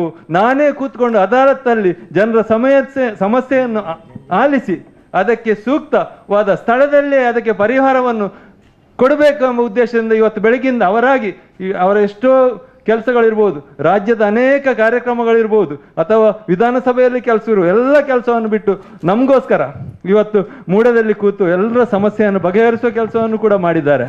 ನಮಗೆ ಕಾರ್ಯಕ್ರಮಕ್ಕೆ 1-2 ಗಂಟೆ ತಡವಾಗಿ ಬರುವಾಗ ತಡವಾಯ್ತು ಅಂತ ಎಣಿಸ್ಬೋದು. ಆದರೆ ಅವರ ಆ ಕೆಲಸ, ನಾವಿಲ್ಲಿ ಒಂದು 100 ಜನ ಇದ್ರೆ ಅವರು 1000 ಗಟ್ಟಲೆ ಜನರ ಒಂದು ನೋವಿನ ಕೆಲಸವನ್ನು ಅಲ್ಲಿ ಮಾಡ್ತಿರೋದ್ರಿಂದ ಎಷ್ಟೇ ಸಮಯ ತಡವಾದರೂ ನಾವು ಅದನ್ನು ಸಹಿಸಿಕೊಳ್ಳಲು ತಯಾರಾಗಿದ್ದೇವೆ ಅಂತ ಈ ಸಂದರ್ಭದಲ್ಲಿ ನಾವು ಹೇಳಲು ಬಯಸ್ತೇನೆ. ಬಂಧುಗಳೇ, ಈಗಾಗಲೇ UT ಖಾದರ್ ಅವರು ರಾಜ್ಯದ ಜನತೆಯ ಹಿತಚಿಂತಕನಾಗಿ ಸರಳ ಸಜ್ಜನಿಕೆಯ ವ್ಯಕ್ತಿತ್ವವನ್ನು ಹೊಡ್ಕೊಂಡು ಇಡೀ ರಾಜ್ಯದ ಒಂದು ಜನರನ್ನು, ನಾನು ಕಳೆದ ವಾರದಲ್ಲಿ ಬೆಂಗಳೂರಿಗೆ ಹೋದಂತಾಗಿ ಅವರ ಒಂದು ಸಭೆಗೆ ಹೋಗಿದ್ದೆ. ಅಲ್ಲಿ ಕೂಡ ಅವರ ಸುತ್ತ ಎಷ್ಟೊಂದು ಜನ ಬರ್ತಾ ಇದ್ದಾರೆ ಅಂತ ಹೇಳಿದ್ರೆ ಅವರ ಒಂದು ಕಾರ್ಯತತ್ಪರತೆಗೆ ನನಗೆ ಅಲ್ಲೂ ಆಶ್ಚರ್ಯವನ್ನೇ ನಾನು ಕಂಡುಕೊಂಡೆ. ಅವರ ಮಾಡುತ್ತಿರುವಂಥ ಅವರ ಒಂದು ಕೆಲಸಗಳನ್ನು, ಅವರ ಸಭೆಗಳನ್ನು, ಅವರ ಒಂದು ಸಮಸ್ಯೆಗಳನ್ನು ಬಗೆಹರಿಸುವಂತ ಒಂದು ರೀತಿ ನೋಡಿದ್ರೆ ಮುಂದೆ ಅವರು ಖಂಡಿತ ಈ ರಾಜ್ಯದ ಒಂದು ದಿನ ಮುಖ್ಯಮಂತ್ರಿಯಾಗಿ ಮೂಡಿ ಬರ್ತಾರೆ. ಈ ಜಿಲ್ಲೆಯ ಸಮಸ್ತ ಜನರ, ಬರೇ ಒಂದು ಸಮುದಾಯ ಮಾತ್ರ ಅಲ್ಲದೆ ಇಡೀ ನಮ್ಮ ಜಿಲ್ಲೆಯ ಜನರನ್ನು ಅವರು ಹೇಗೆ ಹೊಂದಾಣಿಕೆ ಮಾಡಿಕೊಂಡು ಹೋಗ್ತಾರೆ. ಬೆಲ್ಲ ಮಂದಿರಗಳಿರ್ಬೋದು, ಮಸೀದಿಗಳಿರ್ಬೋದು, ಜೈನ ಬಸದಿಗಳಿರ್ಬೋದು, ಎಲ್ಲ ರೀತಿಯ ಜನರನ್ನು ಒಂದುಗೂಡಿಸಿಕೊಂಡು ಹೋಗುವ ಶಕ್ತಿ UT ಖಾದರ್ ಅವರದಿದೆ. ಅದೇ ರೀತಿ ರಾಜ್ಯದ ಎಲ್ಲ ನಾಯಕರನ್ನು, ಸಮಸ್ತ ಜನರನ್ನು ಒಂದುಗೂಡಿಸಿ ಅವರು ಮುಂದಿನ ದಿನಗಳಲ್ಲಿ ರಾಜ್ಯದ ಮುಖ್ಯಮಂತ್ರಿಯಾಗಿ ಮೂಡಿ ಬರಲಿದ್ದಾರೆ. ಅದಕ್ಕೋಸ್ಕರ ನಾವು ಈ ಜಿಲ್ಲೆ ಎಲ್ಲ ದೈವದೇವರುಗಳಿರ್ಬೋದು ಅಥವಾ ಮಂದಿರಗಳಿರ್ಬೋದು, ಈ ಒಂದು ವಿಶಿಷ್ಟವಾದ ನಮ್ಮ ಜಿಲ್ಲೆ, ಪ್ರದೀಪ್ ಕುಮಾರ್ ಕಲ್ಕರ್ರಿಗೆ ಗೊತ್ತಿದೆ, 1000 ಗಟ್ಟಲೆ ಇಲ್ಲಿ ಮಂದಿರಗಳು, ದೇವಸ್ಥಾನಗಳು, ಎಲ್ಲ ದೇವರುಗಳ ಆಶೀರ್ವಾದ ಅವರಿಗೆ ಇರ್ತದೆ.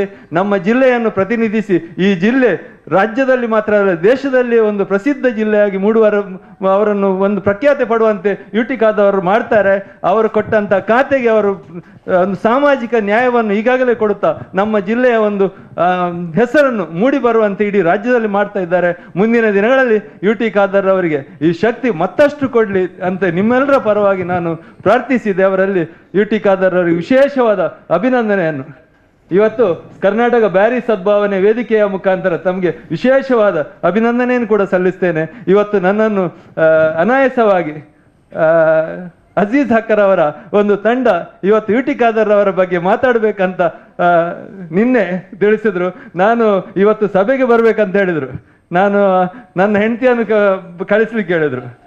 ಆಯ್ತು, ಒಪ್ಪಿದೆ. ಯಾಕೆಂದ್ರೆ ಅವರು ಒಪ್ಪದಿದ್ರೆ ನಮ್ಮ ಉಳ್ಳಾಲದ ಅಬ್ಬಕರಾಣಿ ಬಸದಿ ಇದೆ, ಅದರ ಕ್ಷೇತ್ರಪಾಲರಾಗಿ ಡಾಕ್ಟರ್ D ವೀರೇಂದ್ರ ಹೆಗಡೆ ಅವರ ಬಾಯಿಯಿಂದ ಅವರು ಕ್ಷೇತ್ರಪಾಲರಾಗಿ ಆ ಬಸದಿಯ ರಕ್ಷಣೆ ಮಾಡ್ತಾ ಇದ್ದಾರೆ.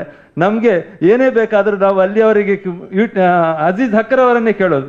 UT ಖಾದರ್ ಅವರಿಗೂ ಗೊತ್ತಿದೆ, ಅವರು ನಮ್ಗೆ ಉಳ್ಳಾಲದ ಬಸದಿ ಇವತ್ತು ಆ ಒಂದು ಒಳ್ಳೆ ಆಡಳಿತ ನಡಿಬೇಕಾದ್ರೆ UT ಖಾದರ್ ಅವರ ಸಹಕಾರ ಕೂಡ ಇದೆ. ಹಾಗೆ ಅಜೀಜ್ ಹಕ್ಕರ್ ಅವರ ಸಹಕಾರ ಇದೆ. ನಮ್ಮ ಹೆಂಡತಿ ಅಥವಾ ನಾವು ಬರದಿದ್ರೆ ಅವರು ಅಲ್ಲಿ ನಮ್ಗೆ ಸಹಕಾರ ನೀಡದಿರಲಬಹುದು ಅಂತ ಒಂದು ನೋವಿದೆ. ಹಾಗೆ UT ಖಾದರ್ ಅವರು ಇವತ್ತು ಅಜೀಜ್ ಹಕ್ಕರ್ ಅವರು ಇವತ್ತು ನಮ್ಗೆಲ್ಲ ಇಲ್ಲಿ ಕರೆಸಿ ಗೌರವವನ್ನು ಕೊಡ್ತಾ ಇದ್ದಾರೆ. ಹಾಗೆ ಈ ಒಂದು ಒಳ್ಳೆಯ ಈ ಸದ್ಭಾವನೆ ಅಂತ ಹೇಳಿದ್ರೆ ಎಲ್ಲರ ಭಾವನೆಗಳನ್ನು, ಒಳ್ಳೆಯ ಭಾವನೆಗಳನ್ನು ನಡೀಬೇಕು ಅಂತ ಹೇಳೋ ಉದ್ದೇಶದಿಂದ ಈ ಕಾರ್ಯಕ್ರಮವನ್ನು ಹಮ್ಮಿಕೊಂಡಿದ್ದಾರೆ. ಈಗಾಗಲೇ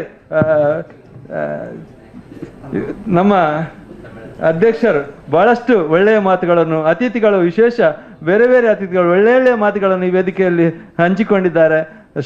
ಮಂತ್ರಿಗಳ ಬಗ್ಗೆ ಬಹಳಷ್ಟು ಮಾತುಗಳು, ಇಲ್ಲಿ ಒಳ್ಳೊಳ್ಳೆ ಮಾತುಗಳು ಬಂದಿದೆ.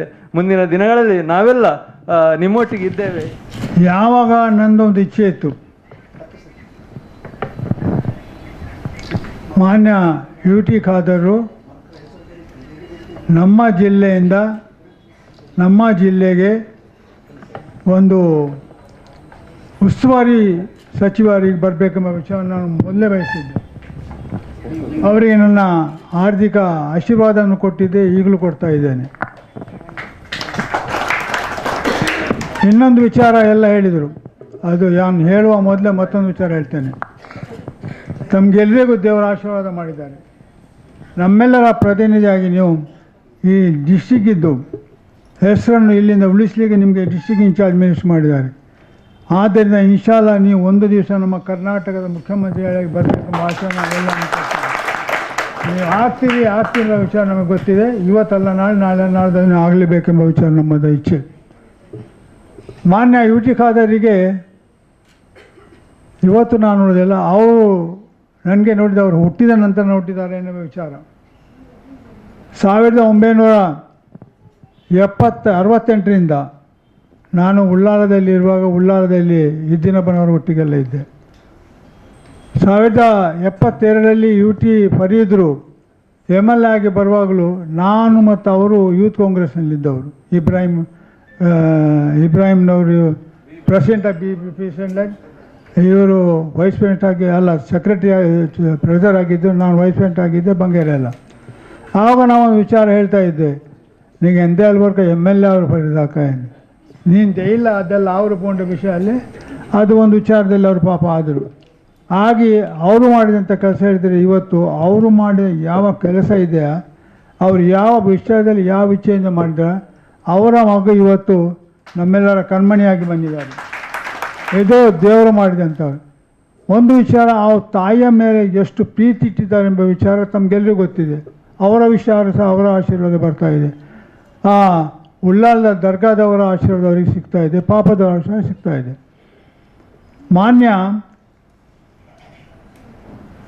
UT ಖಾದರ್ ಫಸ್ಟ್ ಇಲೆಕ್ಟ್ ಆದ ಕೂಡಲೇ ಅವರಿಗೆ ಸಿಕ್ಕಿದಂಥ MLA ಸ್ಥಾನದ ಮಿನಿಸ್ಟ್ರು ಹೆಲ್ತ್ ಮಿನಿಸ್ಟ್ರು. ಆ ಹೆಲ್ತ್ ಮಿನಿಸ್ಟ್ರ್ ಎಂತ ಹೇಳಿ ನಿಮ್ಗೆ ಗೊತ್ತಿಲ್ಲ. ಹೆಲ್ತ್ ಮಿನಿಸ್ಟ್ರ್ ಹೇಳಿದರೆ ಪ್ರತಿಯೊಬ್ಬ ವಿಚಾರದಲ್ಲಿ ಹೆಲ್ತ್ ಮಿನಿಸ್ಟರ್ ಎಂಥದಪ್ಪ ಅದನ್ನು ಅವ್ರು ಏನೆಲ್ಲ ಮಾಡಿದ್ದಾರೆ ಹೇಳಿದರೆ ಆ ಮಾಡಿದಂಥ ಕೆಲಸ ಅದು ಯಾವ ಪುಸ್ತಕದಲ್ಲಿ ಬರಲಿಕ್ಕೆ ಸಾಧ್ಯ ಇಲ್ಲ. ಈ ಯಂಗ್ ಏಜ್ನಲ್ಲಿ ಈ ಪ್ರಾಯದಲ್ಲಿ ಆ ಹೆಲ್ತ್ ಮಿನಿಸ್ಟ್ರಿಯನ್ನು ಇಡೀ ಇದು ಮಾಡ್ತಾಯಿದ್ರು. ಕಸ್ತೂರ್ಬಾ ಮೆಡಿಕಲ್ ಕಾಲೇಜಿನವರು ಅವರನ್ನು ಕರೆಸಿ ಒಂದು ಉದ್ಧಾರ ಬಿಡಬೇಕಾದ್ರೆ ಅದೇ ದೊಡ್ಡ ಒಂದು ನಮ್ಮ ವಿಚಾರ. ತದನಂತರ ಅವರಿಗೆ ಆಹಾರ ಮಂತ್ರಿ ವಿಠಲ್ದಾಸ್ ಶೆಟ್ಟರು ಇದ್ದರು. ನಮ್ಮ ಕಿಶನ್ ಇವರು ಇದ್ದರು, ಎಂತ ಹೆಸರು, ವ್ಯಾಸ್ ಅವರು ಸಹ ಮಿಸ್ಟರ್ ವಾಸ್ ಅವರು ಇಲ್ಲಿದ್ದರು.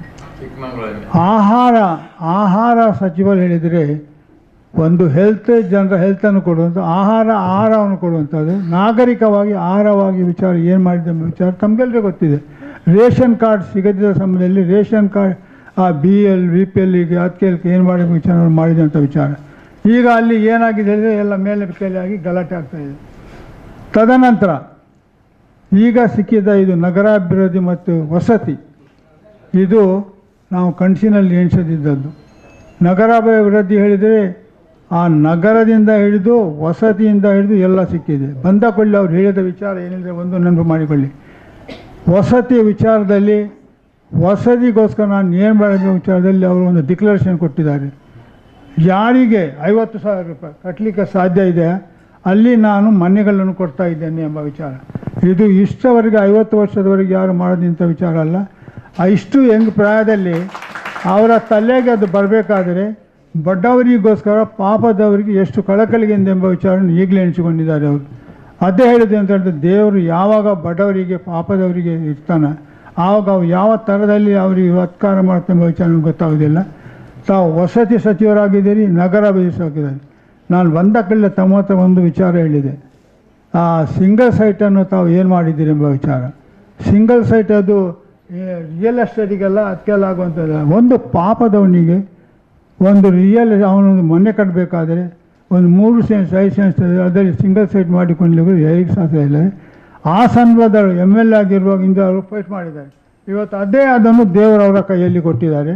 ಅವ್ರು ಏನು ಹೇಳ್ತಾರೆ ಎಂಬ ವಿಚಾರ ಮತ್ತೆ ಹೇಳ್ತಾರೆ, ನಾನು ಹೇಳಲಿಕ್ಕೆ ಹೋದೆ. ಅದೊಂದು ಆದರೆ ನಮ್ಮ ಮ್ಯಾಂಗ್ಳೂರಿಗೆ ಆ ಸಿಂಗಲ್ ಸೈಟ್ ಇದೊಂದು ಹೋದರೆ ಮತ್ತು ಮೂಲ್ಗೇಣಿ ಹಾಕಿ ಆ ಮೂಲಿದಾರಿ ಮತ್ತು ಮೂಲ್ಗೇಣಿ ಈ ಎರಡು ನಮಗೆ ಕಾಡುವಂಥದ್ದು. ಕಲ್ಪನವರಿಗೆ ಗೊತ್ತುಂಟು, ಹಳ್ಳಿಯಲ್ಲಿ ಜಯಂತಿಗೆ ಗೊತ್ತುಂಟು, ಜನರವರಿಗೆ ಏನು ಎಂಬ ವಿಚಾರವನ್ನು.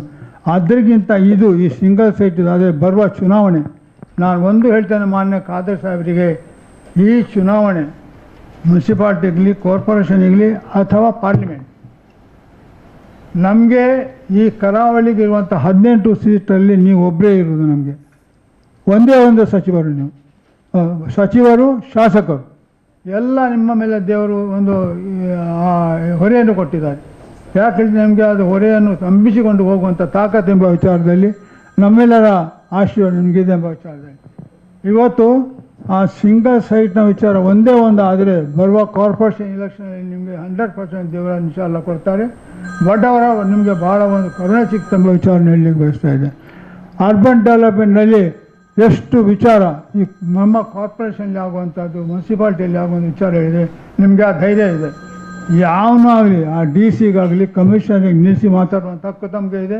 ಆ ಆಶೀರ್ವಾದ ನಿಮಗೆ ಸಿಗ್ತದೆ ಎಂಬ ವಿಚಾರ ನಾನು ಹೇಳ್ತಾ ಬಯಸ್ತಾ ಇದ್ದೇನೆ. ನಿಮ್ಮೆಲ್ಲರ ಆತ್ಮೀಯರು ಸೇರಿಕೊಂಡು ಕರ್ನಾಟಕ ಬ್ಯಾರಿ ಸದ್ಭಾವನಾ ವೇದಿಕೆ ಇವತ್ತು ಸ್ಥಾಪನೆ ಮಾಡಿ ಅದರ ಮುಖಾಂತರ ಇವತ್ತು ಜನಪರವಾದ ಕಾರ್ಯಕ್ರಮ ಇವತ್ತು ಹಮ್ಮಿಕೊಂಡಿದ್ದಾರೆ. ಈ ಕಾರ್ಯಕ್ರಮದಲ್ಲಿ ಬಹುಶಃ ನಮ್ಮ ಸಮಾಜಕ್ಕೆ ತಮ್ಮದೇ ಕೊಡುವಂಥ ಶಿಕ್ಷಕರಿಗೆ ಅವರು ನಿವೃತ್ತಿಯಾದ ಸಂದರ್ಭದಲ್ಲಿ ಅವರು ಗುರುತಿಸಿಕೊಂಡು ಅವರಿಗೆ ಗೌರವಪಣೆ ಸಲ್ಲಿಸುವಂಥದ್ದು, ಅದರ ಜೊತೆಯಲ್ಲಿ ವಿದ್ಯಾರ್ಥಿಗಳಿರೋ ಅತ್ಯುನ್ನತ ಸ್ಥಾನವನ್ನು ಪಡೆದುಕೊಂಡು ಉತ್ತಮವಾದ ಶ್ರೇಣಿ ಮುಖಾಂತರ ಇವತ್ತು ಪಾಸಾಗಿದ್ದಾರೆ. ಅವರಿಗೆ ಗೌರವ ಕೊಟ್ಟು ಅವರಿಗೆ ಒಂದು ಪ್ರೇರಣೆ ಶಕ್ತಿಯಾಗಿದ್ದುಕೊಂಡು ಮುಂದಿನ ದಿನಗಳಲ್ಲಿ ಅವರು ಇನ್ನಷ್ಟು ಹೆಚ್ಚಿನ ಅಂಕವನ್ನು ಪಡೆಯುವಂಥ ಒಂದು ವಿಶೇಷವಾದ ಪ್ರೋತ್ಸಾಹದ ಮೂಲಕ ಅಂಥವನು ಈ ದೇಶದ ಭವಿಷ್ಯದ ಉತ್ತಮ ಪ್ರಜೆಯಾಗಿ ನಿರ್ವಹಿಸಲಿಕ್ಕೆ ಇವತ್ತು ಈ ಕಾರ್ಯ ಹಮ್ಮಿಕೊಂಡದ್ದು. ಇದರ ಜೊತೆಯಲ್ಲಿ ನಾನು ಕೂಡ ಒಂದು ಜವಾಬ್ದಾರಿ, ನನಗೆ ಒಂದು ಅಭಿನಂದನೆಗಿಂತಲೂ ಇದೊಂದು ಜವಾಬ್ದಾರಿ ಸ್ಥಾನ ಅಂತ ನಾನು ಹೇಳಲಿಕ್ಕೆ ನಾನು ಇವತ್ತು ಬಯಸ್ತೇನೆ. ಆದ ಕಾರಣ ಯಾವ ಒಂದು ವಿಶ್ವಾಸ ತಾವು ಇಟ್ಟಿದ್ದಾರ ಅದಕ್ಕೆ ಕಳಂಕ ಬರದ ರೀತಿಯಲ್ಲಿ ಅತ್ಯಂತ ಪ್ರೀತಿ ವಿಶ್ವಾಸದಿಂದ ಬಹುಶಃ ನಮ್ಮ ಜಿಲ್ಲೆಯ ಒಂದು ಒಗ್ಗಟ್ಟಿನ ಮುಖಾಂತರ ಮತ್ತು ಅಭಿವೃದ್ಧಿಯ ಪಥ ತಗೊಂಡು ಹೋಗಲಿಕ್ಕೆ ನಿಮ್ಮೆಲ್ಲರ ಕಿರಿಯರ ಸಹಕಾರ ಪಡೆದುಕೊಂಡು ನಾನು ಮುಂದೆ ಹೋಗ್ತೇನೆ ಅಂತ ಕೂಡ ನಾನು ಹೇಳಲಿಕ್ಕೆ ನಾನು ಇಚ್ಛಿಸುವಂತ ನಾನು ಇವತ್ತು ಬಯಸ್ತೇನೆ. ಅದಕ್ಕಾಗಿ ನಿಮ್ಮೆಲ್ಲರ ಸಹಕಾರ ಮತ್ತು ನಿಮ್ಮೆಲ್ಲರ ಆಶೀರ್ವಾದ ಕೂಡ ನಾನು ಇವತ್ತು ಹೇಳಲಿಕ್ಕೆ ನಾನು ಇವತ್ತು ಇಚ್ಛಿಸುವಂಥದ್ದು. ಬಹುಶಃ ಇವತ್ತು ಈ ರೀತಿಯ ಬ್ಯಾರಿ ಸದ್ಭಾವನಾ ವೇದಿಕೆ ಮುಖಾಂತರ ಇವತ್ತು ಹಮ್ಮಿಕೊಂಡು ಸೌಹಾರ್ದತೆ ಪ್ರೀತಿ ವಿಶ್ವಾಸಕ್ಕೆ ವಿಶೇಷ ಮಹತ್ವವನ್ನು ಅಜೀಜ್ ಹಕ್ ಮತ್ತು ಇವತ್ತೆಲ್ಲ KMK ಅವರೆಲ್ಲ ಇವತ್ತು ಕೊಡ್ತಾ ಇವತ್ತು ಈ ಒಂದು ಸದ್ಭಾವನಾ ವೇದಿಕೆ ಮುಂದಿನ ದಿನಗಳಲ್ಲಿ ಅತ್ಯಂತ ಒಂದು ಯಶಸ್ವಿಯ ಮತ್ತು ಸರ್ವಜನರಿಗೆ ಪ್ರೀತಿಗೆ ಪಾತ್ರವಾದಂಥ ಒಂದು ಯಶಸ್ವಿ ವೇದಿಕೆ ಆಗಲಿ ಅನ್ನೋ ಆಶಿಸ್ತೇನೆ. ಬಹುಶಃ ನಮ್ಮೆಲ್ಲ ಅತ್ಯಂತ ಹಿರಿದಂಥ KS ಮೊಹಮ್ಮದ್ ಮಸೂದ್ ಇವತ್ತು ನಮ್ಮೆಲ್ಲ ಇವತ್ತು ಗೌರವಿಸ್ತಾರೆ. ಕಲ್ಕೂರ್ ಅವರು ಬಹುಶಃ ನಮ್ಮ ಅತ್ಯಂತ ಜೊತೆಯಲ್ಲಿದ್ದವರು, ಇಬ್ರಾಹಿಂ ಕೂಡ ನಮಗೆಲ್ಲ ಇವತ್ತು ಆತ್ಮೀಯರು. ನಾನು ಅತ್ಯಂತ ಸಣ್ಣದಿರುವಾಗಲೇ ಬಹುಶಃ ಮಸಾಕನ್ನು ನಾವು ಇವತ್ತು ನೋಡಿದಂಥವ್ರು.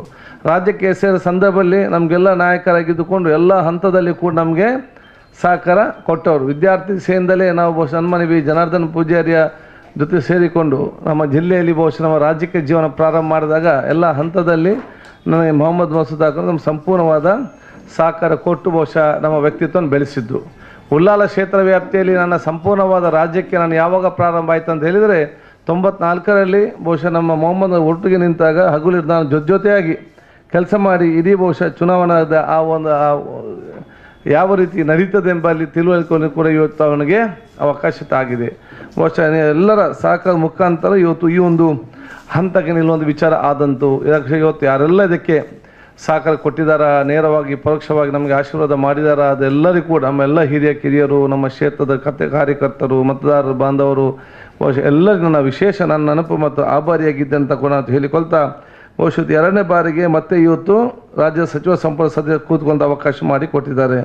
ಈಗಾಗಲೇ ಹಿಂದೆ ಫಸ್ಟ್ ಟೈಮ್ ನಿಮ್ಮೆಲ್ಲರ ಆಶೀರ್ವಾದ ಮೂಲಕ ಇವತ್ತು ಆರೋಗ್ಯ ಸಚಿವನಾಗಿ ಸಂದರ್ಭದಲ್ಲಿ ಬೇರೆ ಬೇರೆ ಜನಸಾಮಾನ್ಯರಿಗೆ ಏನು ಬೇಕಿತ್ತ ಕಾರ್ಯಕ್ರಮ ಮಾಡಿದೆವು. ಇವತ್ತು ಆಹಾರ ಸಚಿವನಾಗಿದ್ದ ಸಂದರ್ಭದಲ್ಲಿ ಆಹಾರ ಖಾತೆಯಲ್ಲಿದ್ದಂಥ ಮುಂಚೆ ಬಹುಶಃ ರೇಷನ್ ಕಾರ್ಡ್ ಪಡಲಿಕ್ಕೆ ಎಷ್ಟು ಕಷ್ಟ ಇತ್ತು, ಅದನ್ನೆಲ್ಲ ನಿಭಾಯಿಸಿಕೊಂಡು ಇವತ್ತು ಬಹುಶಃ ಪ್ರತಿಯೊಬ್ಬರಿಗೆ ಕೂಡಿತು ರೇಷನ್ ಕಾರ್ಡ್ ಇವತ್ತು ಇಲ್ವೋ ನಾಳೆ ಹೋಗಿ ಪಡ್ಕೊಳ್ಳುವಂಥ ವ್ಯವಸ್ಥೆ, ಒಂದು ಸಿಸ್ಟಮ್ ಮತ್ತು ಪಾಲಿಸಿಯನ್ನು ನಾವು ಇವತ್ತು ಮಾಡಿಕೊಟ್ಟಿದ್ದೇವೆ. ಇದೀಗ 2ನೇ ಬಾರಿಗೆ ನಗರ ಅಭಿವೃದ್ಧಿ ಮತ್ತು ಬಹುಶಃ ವಸತಿ ಇಲಾಖೆ ಸಚಿವರಾಗಿ ಕೂಡ ಇವತ್ತು ಅವಕಾಶ ಸಿಕ್ಕುವಂಥ ಅವಕಾಶ ಆಗಿದೆ. ಬಹುಶಃ ನಮ್ಮ ಉದ್ದೇಶವೇ ಒಂದು ಮಾದರಿಯಾದ ನಗರವಾದಿ ಅಭಿವೃದ್ಧಿಯಾಗಿ ಪರಿವರ್ತನೆ ಆಗಬೇಕು, ಇಲಾಖೆ ಕೂಡ ಮುಂದೆ ಬರಬೇಕಂತೇಳಿ. ಅದಕ್ಕಾಗಿ ಇವತ್ತು ಬಹಳಷ್ಟು ಲೋಪದೋಷಗಳೇನಿದೆಯಾ ಅದನ್ನೆಲ್ಲ ಅರ್ಥ ಮಾಡಿಕೊಂಡು ಮುಂದಿನ 6 ತಿಂಗಳೊಳಗಡೆ ಹೊಸತಾದ ಯೋಜನೆಗಳನ್ನು ತಂದು ಒಂದು ಮಾದರಿಯಾದೊಂದು ಸಿಸ್ಟಮನ್ನು ನಾವು ನಗರ ವ್ಯಾಪ್ತಿಗೆ ತರ್ತೇವೆ ಅಂತ ನಾನು ಹೇಳಲಿಕ್ಕೆ ನಾನು ಇವತ್ತು ಬಯಸುವಂಥದ್ದು. ಮೊನ್ನೆ ನಾನು ಬೆಂಗಳೂರು ಬಹುಶಃ ಪುಷ್ಪರಾಜ್ ಜೈನ್ ಅವರು ಬಂದಿದ್ದು, ಎಲ್ಲ ನಮ್ಮ ಇಲಾಖೆ ಅಧಿಕಾರಿ ನಾವು ಕೂತ್ಕೊಂಡು ದೀರ್ಘವಾಗಿ ಚರ್ಚೆ ಮಾಡಿದ್ದೇವೆ. ಇವತ್ತು ಸಂಪೂರ್ಣವಾಗಿ ಕೂತ್ಕೊಂಡು ಇದರ ಬಗ್ಗೆ ಇವತ್ತು ಸ್ಟಡಿ ಮಾಡೋ ಸಂದರ್ಭ ನಾನು ಒಮ್ಮೊಮ್ಮೆ ಆಲೋಚನೆ ಮಾಡಿ ಹೇಳಿದೆ, ಸ್ಟಡಿ ಮಾಡಿ. ಯಾಕೆಂದರೆ ಸ್ಟಾರ್ಟಿಂಗ್ ನಾನು ಏನಾದರೂ ಉತ್ತಮ ಕೆಲಸ ಮಾಡಬೇಕಾದ್ರೆ ನಾನು ಇಲಾಖೆ ಏನಂತ ಫಸ್ಟ್ ಕಲಿಬೇಕು. ಈ ಇಲಾಖೆ ಕಲಿಬೇಕು ಅಷ್ಟು ಸುಲಭ, ಆರೋಗ್ಯದಲ್ಲ ಭಾಳ ಸುಲಭ ಇದು, ಫಾಸ್ಟ್ಗಳಿಗೆ ಹೋಗ್ಬೋದು. ಇದು ಅಷ್ಟು ಸುಲಭ ಎಲ್ಲ ಇವತ್ತು ರೂಲ್ಸು ಕಾನೂನು ಪಾಲಿಸಿ ಟೆಕ್ನಿಕಲ್ ಎಲ್ಲ ಸೇರುವಂಥದ್ದು. ಅದಕ್ಕೆ ನಾನು ಒಂದು ದಿವಸ ಬೆಂಗಳೂರಿನಲ್ಲಿ ಡೆಲ್ಟಲ್ಲಿ ಬೆಳಿಗ್ಗಿಂದ ಸಂಜೆ ತನಕ KVDSಲ್ಲಿ ಬೆಳಿಗ್ಗೆ ಕೂತ್ಕೊಂಡು ಸಂಜೆ 6 ಗಂಟೆಗೆ ಬೇರೆ ಬೇರೆ ಸಬ್ಜೆಕ್ಟ್ ಎದ್ದು ಹೇಳಿದೆ ನಾನು ನಮ್ಮ MD ಹತ್ರ. ಇದೆಲ್ಲ ಇಷ್ಟೆಲ್ಲ ಕಷ್ಟ ಕಲಿಕೊಂಡು ಅಂತ ಹೇಳಿದರೆ ನಾನು ಮೆಡಿಕಲೇ ಕಲ್ತಿದ್ದೆ, ಅದರಲ್ಲೇ ಪಾಸ್ ಆಗ್ತಿದ್ದೆ, ಈ ವಿಚಾರ ನನಗೆ ಬೇಡುತ್ತೆ ಅಂತೇಳಿ. ನಾವು ಮೆಡಿಕಲ್ ಬಿಟ್ಟು ಇವತ್ತು ರಾಜಕೀಯ ಬಂದು ಇದನ್ನು ಎಷ್ಟು ಕಲಿಯುವಂಥ ಇವತ್ತು ಎಲ್ಲ ಟೆಕ್ನಿಕಲ್ ಬೇರೆ ಬೇರೆ ವಿಚಾರಗಳು. ಅದಕ್ಕೆ ಇದನ್ನೆಲ್ಲ ಈಗ ಬಹುಶಃ ನಮಗೆ 6 ತಿಂಗಳು ಬರೋ ಸಬ್ಜೆಕ್ಟ್ ನಮಗೆ ಕಲೀಲಿಕ್ಕೆ ಬೇಕು. ಈ ಸಬ್ಜೆಕ್ಟ್ ಕಲಿತ ನಂತರ ಅದಕ್ಕೆ ಬೇಕಾಗುವಂಥ ಎಲ್ಲ ಯೋಜನೆಗಳು ಮತ್ತು ಒಂದು ಅತ್ಯುತ್ತಮವಾದ ಶಾಶ್ವತವಾದ ಮತ್ತು ನಗರ ಅಭಿವೃದ್ಧಿಯಲ್ಲಿ ಕರ್ನಾಟಕ ರಾಜ್ಯ ಇವತ್ತು ಮೊದಲನೇ ಸ್ಥಾನ ಸಿಕ್ಕುವಂಥ ಒಂದು ವ್ಯವಸ್ಥೆ ನಾನು ಮುಂದಿನಲ್ಲಿ ಖಂಡಿತವಾಗಿ ಮಾಡ್ತೇನೆ ನಾನು ಹೇಳಲಿಕ್ಕೆ ನಾನು ಇವತ್ತು ಬಯಸ್ತೇನೆ. ವಸತಿ ಇಲಾಖೆಯಲ್ಲಿ ಕೂಡ ಇವತ್ತು ಬಹುಶಃ ಜನರಿಗೆ ಅತ್ಯಂತ ಜನಪ್ರಯೋಜನ ಆಗುವಂಥ ವಿಚಾರ ಸಂಬಂಧಪಟ್ಟಂತೆ ಬೇರೆ ಬೇರೆ ಯೋಜನೆ ನಾವು ಇವತ್ತು ಜಾರಿಗೆ ತಂದಿದ್ದೇವೆ. ಮುಂದಿನ ದಿನದ ನಾವು ಜಾರಿ ಮಾಡ್ತೇವೆ. ಅದಕ್ಕೆ ಅನುಗುಣವಾಗಿ ಈಗ ಉಳ್ಳಾಳದಲ್ಲಿ ಮುಂದಿನ ದಿನದಲ್ಲಿ 1,000 ಮನೆಯವರಿಗೆ ಫ್ಲ್ಯಾಟ್ ಮುಖಾಂತರ ಇವತ್ತು ಬಡವರಿಗೆ ನಾವು ತಮ್ಮ ಮನೆಗಳನ್ನು ವಿತರಣೆ ಮಾಡಲಿಕ್ಕೆ ಕೂಡ ನಾವು ಇವತ್ತು ಕಾರ್ಯರೂಪವನ್ನು ಇವತ್ತಾಗಲೇ ಇವತ್ತು ಹಮ್ಮಿಕೊಂಡು ನಾವು ಇವತ್ತು ಬಂದದ್ದು. ಅದಕ್ಕೆ ಬಹುಶಃ ನಿಮ್ಮೆಲ್ಲರ ಅವಕಾಶ ಆಗಲಿ. ನಾನು ಎಲ್ಲ ಯುವ ಜನಾಂಗ ಹೇಳಿದಿಷ್ಟೇ, ಅತ್ಯಂತ ತಾಳ್ಮೆಯಿಂದ ಅತ್ಯಂತ ಪ್ರೀತಿ ವಿಶ್ವಾಸದಿಂದ ಸೋದರತೆಯಿಂದ ನೀವು ಬಿಸ್ನೆಸ್ ಮ್ಯಾನ್ ಆಗಿ, ನೀವು ರಾಜಕಾರಣಿ ಆಗಿ, ನೀವು ಅಡ್ವೊಕೇಟ್ ಆಗಿ, ನೀವು ಪೊಲೀಸರ್ ಆಫೀಸರ್ ಆಗಿ, ನೀವೇನು ಬೇಕಾದ್ರೆ ಆಗಿ ನಿಮ್ಮ ಪ್ರೊಫೆಷನ್ನಲ್ಲಿ ಅತ್ಯಂತ ತಾಳ್ಮೆಯಿಂದ ಅತ್ಯಂತ ಪ್ರೀತಿಯಿಂದ ಅತ್ಯಂತ ವಿಶ್ವಾಸದಿಂದ ತಮ್ಮ ಕೆಲಸ ಮಾಡಿಕೊಂಡು ಹೋದರೆ ನಿಮ್ಮ ಯಶಸ್ಸನ್ನು ಯಾರಿಂದಲೂ ಕೂಡ ತಡೀಲಿಕ್ಕೆ ಸಾಧ್ಯ ಇಲ್ಲ ಅಂತೇಳಿ ಬಲ ಆತ್ಮವಿಶ್ವಾಸವಾಗಿ ನಾನು ಹೇಳಲಿಕ್ಕೆ ನಾನು ಇಚ್ಛಿಸ್ತೇನೆ. ಬಹುಶಃ ನಾನು ಇಲ್ಲದೆ ಒಂದು ಮಂತ್ರಿ ಸ್ಥಾನ ಸಿಗಬೇಕಾದ್ರೆ ಮಸ್ತಾಗ ಅಷ್ಟು ಸುಲಭ ಬಹಳ ಕಷ್ಟ ಇದೆ. ನಾನು ಮತ್ತು ಯಾರ್ದು ಕೂಡ ಕೇಳಲಿಕ್ಕೆ ಈ ಸಲ ನನ್ನಲ್ಲ ಫಸ್ಟ್ ಟೈಮ್ ಕೂಡ ನಾನು ಹೋಗಲಿಲ್ಲ. ಫಸ್ಟ್ ಟೈಮ್ ನನ್ನ ಏನಂತ ಗೊತ್ತಿಲ್ಲ, ದೇವರ ವಿಶೇಷವಾದೊಂದು ಆಶೀರ್ವಾದ ಶಕ್ತಿ ಇಲ್ಲ. ಒಂದು MLA ಟಿಕೆಟ್ ಸಿಗಬೇಕಾದ್ರೂ ಕೂಡ ಭಾಳ ಕಷ್ಟ. ನಾನು ಫಸ್ಟ್ ಟೈಮ್ ಬೈ ಎಲೆಕ್ಷನ್ ಕೂಡ ನಾನು ಇಲ್ಲಿ ಕೂಡ ಹೋಗಲಿಲ್ಲ. ನನಗೆ ಫೋನ್ ಬಂದಾಗ ನಾನು ಬಹುಶಃ ನಡುಪದೋಮ ಪ್ರದೇಶದಲ್ಲಿ ಮೀಟಿಂಗ್ ಮಾಡಿದೆ. ಅಲ್ಲಿಗೆ ಬಹುಶಃ ನನಗೆ ಫೋನ್ ಬಂದು 5 ಗಂಟೆ ಆಗುವಾಗ ಬೆಂಗಳೂರಿಗೆ ಬರಬೇಕಂತೇಳಿ. ನೆಕ್ಸ್ಟ್ ನನಗೇನು ಟಿಕೆಟ್ ಬಗ್ಗೆ ಏನು ವಿಷಯ ಇಲ್ಲ, ಎಲ್ಲಕ್ಕಿಂತ ಫಸ್ಟಾಗಿ ನನ್ನದೇ ಡಿಕ್ಲೇರ್ ಆಗೋದು. ಈಗ ಈ ಮಂತ್ರಿ ಸ್ಥಾನಕ್ಕೆ ಲಾಸ್ಟ್ ಟೈಮ್ ಕೂಡ ಹೋಗಿದ್ದಾಗ ನಾನು ಡೆಲ್ಲಿಗೆ ಹೋಗಿದ್ದೆ, ನನಗೆ ಕೇಳಲಿಕ್ಕಂತ ಮಾತೇ ಬರಲಿಲ್ಲ. ನಾನು ಸುಮ್ಮನೆ ಹೋದದ್ದು, ಭೇಟಿಯಾಗಿ ಬಂದದ್ದು, ಲಿಫ್ಟಲ್ಲಿ ನೋಡಿ ಸಿದ್ಧ ಮಾತಾಡ್ಕೊಂಡು ಬಂದೆ. ನನಗೆ ಬಹುಶಃ ನಾನು ಅಜ್ಮೀರಲ್ಲಿದ್ದೆ, ಅಲ್ಲಿಗೆ ನಾನು ಪ್ರಾರ್ಥನೆಯಲ್ಲಿದ್ದಾಗ ಅಲ್ಲಿಗೆ ಫೋನ್ ಬರ್ತದೆ, ನಾಳೆ 9 ಗಂಟೆಗೆ ಬಂದು ಪ್ರತಿಜ್ಞೆ ವಿಧಿ ಸ್ವೀಕರಿಸಬೇಕಂತ ಹೇಳುವಂಥ ಒಂದು ವಿಚಾರ. ಈ ಸಲ ಮತ್ತು ನಾನು ಎಲ್ಲಿ ಹೋಗಲೇ ಇಲ್ಲ. ನಾನು ಹೇಳಿದೆ ಕೊಟ್ಟರೆ ನಿಮಗೆ ಬಿಟ್ಟಂಥ ವಿಚಾರ, ನಾನು ಅದಕ್ಕೆ ಒತ್ತಾಯ ಮಾಡಲಿಕ್ಕೆ ಹೋಗೋದಿಲ್ಲ ಅಂತ ನನ್ನ ಸೆಕ್ರೆಟರಿ ನಾನು ಭಾಳ ಸ್ಪಷ್ಟವಾಗಿ ಹೇಳಿದೆ. ನನ್ನ ಬೇಡಿಕೆ ಏನಿಲ್ಲ, ನನಗೆ ಪರಿಸ್ಥಿತಿ ಗೊತ್ತಿದೆ. ಇದು ಕೊಲಿಷನ್ ಸರ್ಕಾರ, ಬರೀ 14 ಜನ ಮಾತ್ರ ಕಾಂಗ್ರೆಸ್ಸಲ್ಲಿ ತಗೊಳ್ಳಿಕ್ಕೆ ಆಗೋದು. ಕಾಂಗ್ರೆಸ್ನಲ್ಲಿ ಬೇಕಾದಷ್ಟು ಘಟನೆಗಳಿಗೆ ಎಲ್ಲರೂ ಕೂಡ ಇದ್ದಾರೆ.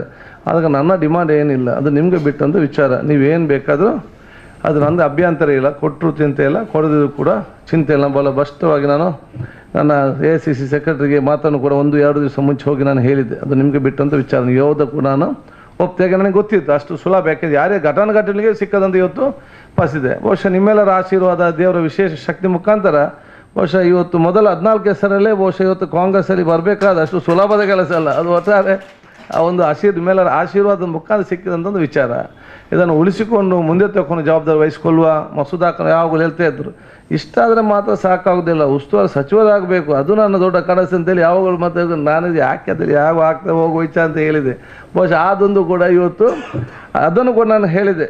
ಬಹುಶಃ ನನ್ನದು 1 ದಿವಸ ಮುಂಚೆ ಬಂದು ಮಾಜಿ ಮುಖ್ಯ ಕರೆದು ಹೇಳಿದರು, ನೀನು ಮೈಸೂರಿಗೆ ಉಸ್ತುವಾರಿ ಸಚಿವರಾಗಿ ಬಾ ಅಂತ ಹೇಳಿ. ನಾನು ಮುಂದೆ ಮೀಟಿಂಗಲ್ಲಿದ್ದೆ, ನನ್ನ ಮಂಗಳೂರಿನವರು ಇದ್ದರು ನನ್ನ ಜೊತೆಯಲ್ಲಿ. ಅರ್ಜೆಂಟ್ ಮನೆಗೆ ಹೋದಾಗ ಹೇಳಿದರು, ನೀವು ಮೈಸೂರಿಗೆ ನಾನು ಆಯ್ತು ಅಂತೇಳಿ, ನೀವು ಎಲ್ಲಿ ಹೋಗ್ತಾರೆ ನನಗೇನು ತೊಂದರೆ, ಎಲ್ಲಿ ಅದು ಆಗ್ಬೋದು ಅಂತೇಳಿ. ಬಹುಶಃ ಮರುದಿನ ಇಲ್ಲಿ ಅದು ಡಿಕ್ಲೇರ್ ಆಗಿ ಇವತ್ತು ಬರ್ತದೆ. ಸೊ ಯಾವುದೇ ಅಪೇಕ್ಷೆ ಇಲ್ಲದೆ ನಾವು ಬಹುಶಃ ನಿಸ್ವಾರ್ಥವಾಗಿ ತಮ್ಮ ಕೆಲಸ ನಿರ್ವಹಿಸಿದಾಗ ದೇವರು ಬಹುಶಃ ತನ್ನಿಂದ ಅದನ್ನು ಒದಗಿಸಿಕೊಡ್ತಾನೆ ಅಂತ ಹೇಳಿ ಅದು ನಾನೊಂದು ಉದಾಹರಣೆ ಅಂತ ನಾನು ಹೇಳಲಿಕ್ಕೆ ನಾನು ಇವತ್ತು ಬಯಸುವಂಥದ್ದು ಒಂದು ಸ್ಪಷ್ಟವಾದ ಸಂದೇಶ.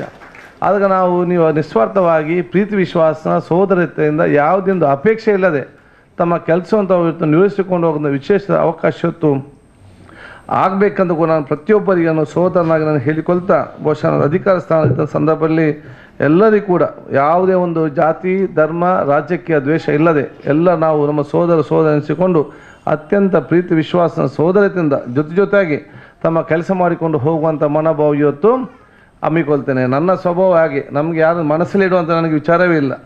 ನನಗೆ ಚುನಾವಣೆ ಆಗುವಾಗ ಕೆಲವೊಮ್ಮೆ ಭಾಳಷ್ಟು ಕೋಪ ಅಂತಲ್ಲ ಬೇಸರ, ಚುನಾವಣೆ ಸಂದರ್ಭದಲ್ಲಿ ಓಟು ದಿವಸ ನನಗೆ ಭಾಳಷ್ಟು ಕೆಲವೊಂದು ಬೇಸರ ಆಗಿತ್ತು. ಯಾಕೆಂದರೆ ಭಾಳಷ್ಟು ಪ್ರಯೋಜನ ಪಡ್ಕೊಂಡ್ರು ಕೂಡ ನಾವೇನೇ ಒಂದು ನಯ ಪೈಸೆ ಅಪೇಕ್ಷಿಸಿದ್ದರೂ ಕೂಡ ಆವಾಗ ಮಾತ್ರ ನಮಗೆ ಸಪೋರ್ಟ್ ಮಾಡಿದೆ ನನಗೆ ಭಾಳ ಬೇಸರ, ನನಗೆ ಮನಸ್ಸಲ್ಲಿಂದ ಬೇಸರ ಇತ್ತು ಹಾಗೆ ಹೀಗೆ ಅಂತೇಳಿ. ಮರುದಿವಸ ನಾನು ಗೆದ್ದ ನಂತರ ಫಸ್ಟ್ ಬರುವುದೇ ನನಗೆ ಉಲ್ಟಾ ಮಾಡಿದ ಯಾರಿದ್ದಾನೆ ಅವನೇ ಬರೋದು ಉಪಕಾರಕ್ಕೆ.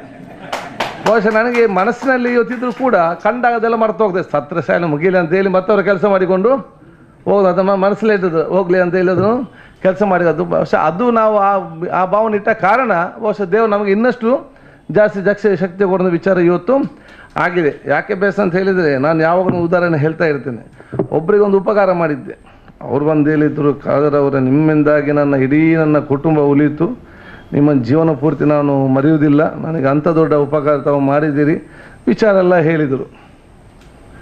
ಓಟು ನೋಡುವಾಗ ಅವರ ಓಟು ಬಿಡಿ, ಮನೆಗೆ ಓಟ್ ಹಾಕ್ಲಿ ಅಂತ ಇವರೇ ಹೋಗೋದು, ಬೇರೆ ಮನೆಗೆ ಹೋಗುವಂಥ ಸಂದರ್ಭ. ಇನ್ನೊಬ್ಬಂದು ಹೇಳಿದ, ಅವನಿಗೊಂದು ವೆಹಿಕಲ್ ಸ್ಕೀಮಿಂದ ಕಾರ್ ಬೇಕಿತ್ತು, ಅವನು ಬಹುಶಃ ಸಿಕ್ಕುವಂಥ ಚಾನ್ಸ್ ಇರಲಿಲ್ಲ. ಡಿ ಸಿಗೆಲ್ಲ ಮಾತ್ರ ಕಡು ಬಡವರು ಹಾಗೆ ಹೀಗೆ ಮಾಡಿ ಅಂತೇಳಿ ಅವನಿಗೆ ಸ್ಕೀಮಿನಲ್ಲಿ ಒಂದು ಕಾರ್ ತೆಗೆಸಿ ಕೊಟ್ಟಿದ್ದೆ.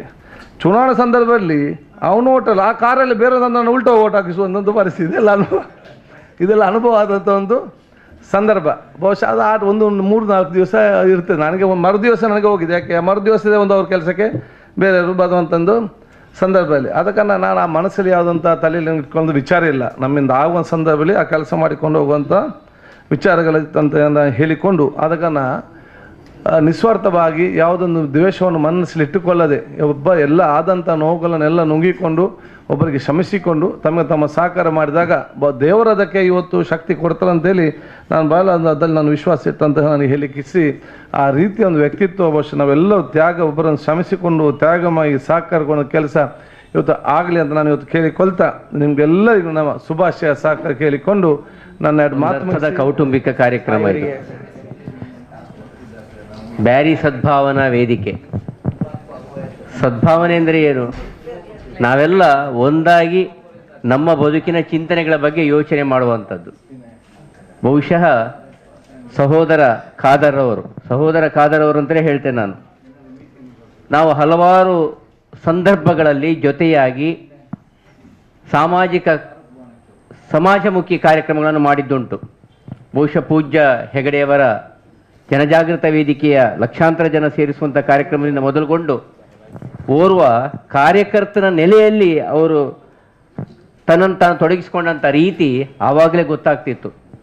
ಒಂದು ಮಗು ಹುಟ್ಟುವಾಗಲೇ ಆ ಮಗು ಹೇಗೆ ಆಗ್ತದೆ, ಹೇಗೆ ಬೆಳೀತದೆ ಅಂತ ಹೇಳುವಂಥದ್ದು ಬಹುಶಃ ಅಧ್ಯಾಪಕ ಬಂಧುಗಳಿಗೆ ಬಹಳ ಚೆನ್ನಾಗಿ ಗೊತ್ತಾಗ್ತದೆ, ಇವರು ಮುಂದಕ್ಕೆ ದೊಡ್ಡವನು ಆಗ್ತಾನೆ ಅಂತ. ಪುಷ್ಪರಾಜ್ ಜೈನ್ ಅವರು ಹೇಳಿದರು, ಮಸೂದ್ ಅವರು ಆಶೀರ್ವಾದ ಮಾಡಿದರು ಎಲ್ಲ ಹಿರಿಯರುಗಳ ಉಪಸ್ಥಿತಿಯೊಂದಿಗೆ. ಅಂಥ ದಿನ ಕೂಡಿ ಬರಲಿಕ್ಕಾದರವರೇ, ನಮ್ಮೊಳಗಿರುವ ಒಬ್ಬ ವ್ಯಕ್ತಿ ಆತ ದೇವತೆ ಆಗಬೇಕು, ನಮ್ಮೊಳಗಿನ ಓರ್ವ ವ್ಯಕ್ತಿ ಆತ ಗುರು ಆಗಬೇಕು, ಅದು ಯಾವುದೇ ಧರ್ಮದ ಗುರು ಇರಲಿ. ನಮ್ಮೊಳಗಿನ ಒಬ್ಬ ವ್ಯಕ್ತಿ ಆತ ನಮಗೆ ಅಧ್ಯಾಪನ ಮಾಡುವಂಥ ಗುರು ಆಗಬೇಕು. ನಮ್ಮೊಳಗಿನ ಒಬ್ಬ ವ್ಯಕ್ತಿ ಮುಖ್ಯಮಂತ್ರಿಯೂ ಆಗಬೇಕು, ಪ್ರಧಾನಮಂತ್ರಿಯೂ ಆಗಬೇಕು. ಎಲ್ಲವೂ ನಮ್ಮೊಳಗಿನ ವ್ಯಕ್ತಿಯೇ, ಯಾರು ಆಕಾಶದಿಂದ ಉದುರಿ ಬರುವುದಿಲ್ಲ. ಜಗತ್ತಿನ ಯಾವುದೇ ಪ್ರವಾದಿಗಳಿರ್ಬೋದು, ಜಗತ್ತಿನ ಯಾವುದೇ ಆಚಾರ್ಯ ಪುರುಷರುಗಳಿರ್ಬೋದು. ಹಾಗಾಗಿ ಇದು ನಮ್ಮೆಲ್ಲರ ಹಾರೈಕೆ ಅಂತ ಹೇಳ್ತಾ ಈ ಸಂದರ್ಭದಲ್ಲಿ ಬೇರೇನು ನನ್ನ ಹೆಚ್ಚು ಹೇಳಲಿಕ್ಕೆ ಹೋಗಿ, ಆಕಾಶಾತ್ ಪತಿತತ್ವೋಯಂ ಯಥಾ ಗಚ್ಚತಿ ಸಾಗರಂ ಸರ್ವದೇವ ನಮಸ್ಕಾರ ಕೇಶವಂ ಪ್ರತಿ ಗಚ್ಚತಿ ಅಂತ ಮಧ್ವಾಚಾರ್ಯರು ನಮ್ಮ ಈ ತುಳುನಾಡಿನ ಆಚಾರ್ಯ ಪುರುಷರಲ್ಲಿ ಓರ್ವರು ಹೇಳಿದ್ದಾರೆ. ಅದೇ ತಾನೇ ಎಲ್ಲ ಧರ್ಮದ ಸಾರ. ನಮ್ಮೆಲ್ಲರ ಭಾವನೆಗಳು ಆ ಸರ್ವಶಕ್ತನಿಗೆ ಮೀಸಲಾಗಿದ್ದದ್ದು. ಸರ್ವಶಕ್ತನ ದಯೆಯಿಂದ ತಾಯಿಯ ಗರ್ಭದಲ್ಲಿ ನಮಗಿಲ್ಲಿ ಬದುಕನ್ನು ಕೊಟ್ಟಿದ್ದಾನೆ. ಹಾಗಾಗಿ ಖಾದರ್ ಅವರೇ, ಇದು ಅಭಿನಂದನಾ ನುಡಿಯಲ್ಲ, ನಮ್ಮ ಮನದೊಳಗಿನ ಆಶಯ ಅಷ್ಟೇ. ಈ ನೆಲೆಯಲ್ಲಿ ನೀವು ಜನಸೇವೆ ಜನಾರ್ದನನ ಸೇವೆ ಅಂತ ಪ್ರತಿಯೊಬ್ಬ ವ್ಯಕ್ತಿಯಲ್ಲೂ ಒಬ್ಬೊಬ್ಬ ದೇವತೆ ಇದ್ದಾನೆ, ಪ್ರತಿಯೊಬ್ಬ ವ್ಯಕ್ತಿಯೂ ಒಬ್ಬೊಬ್ಬ ದೇವತೆ.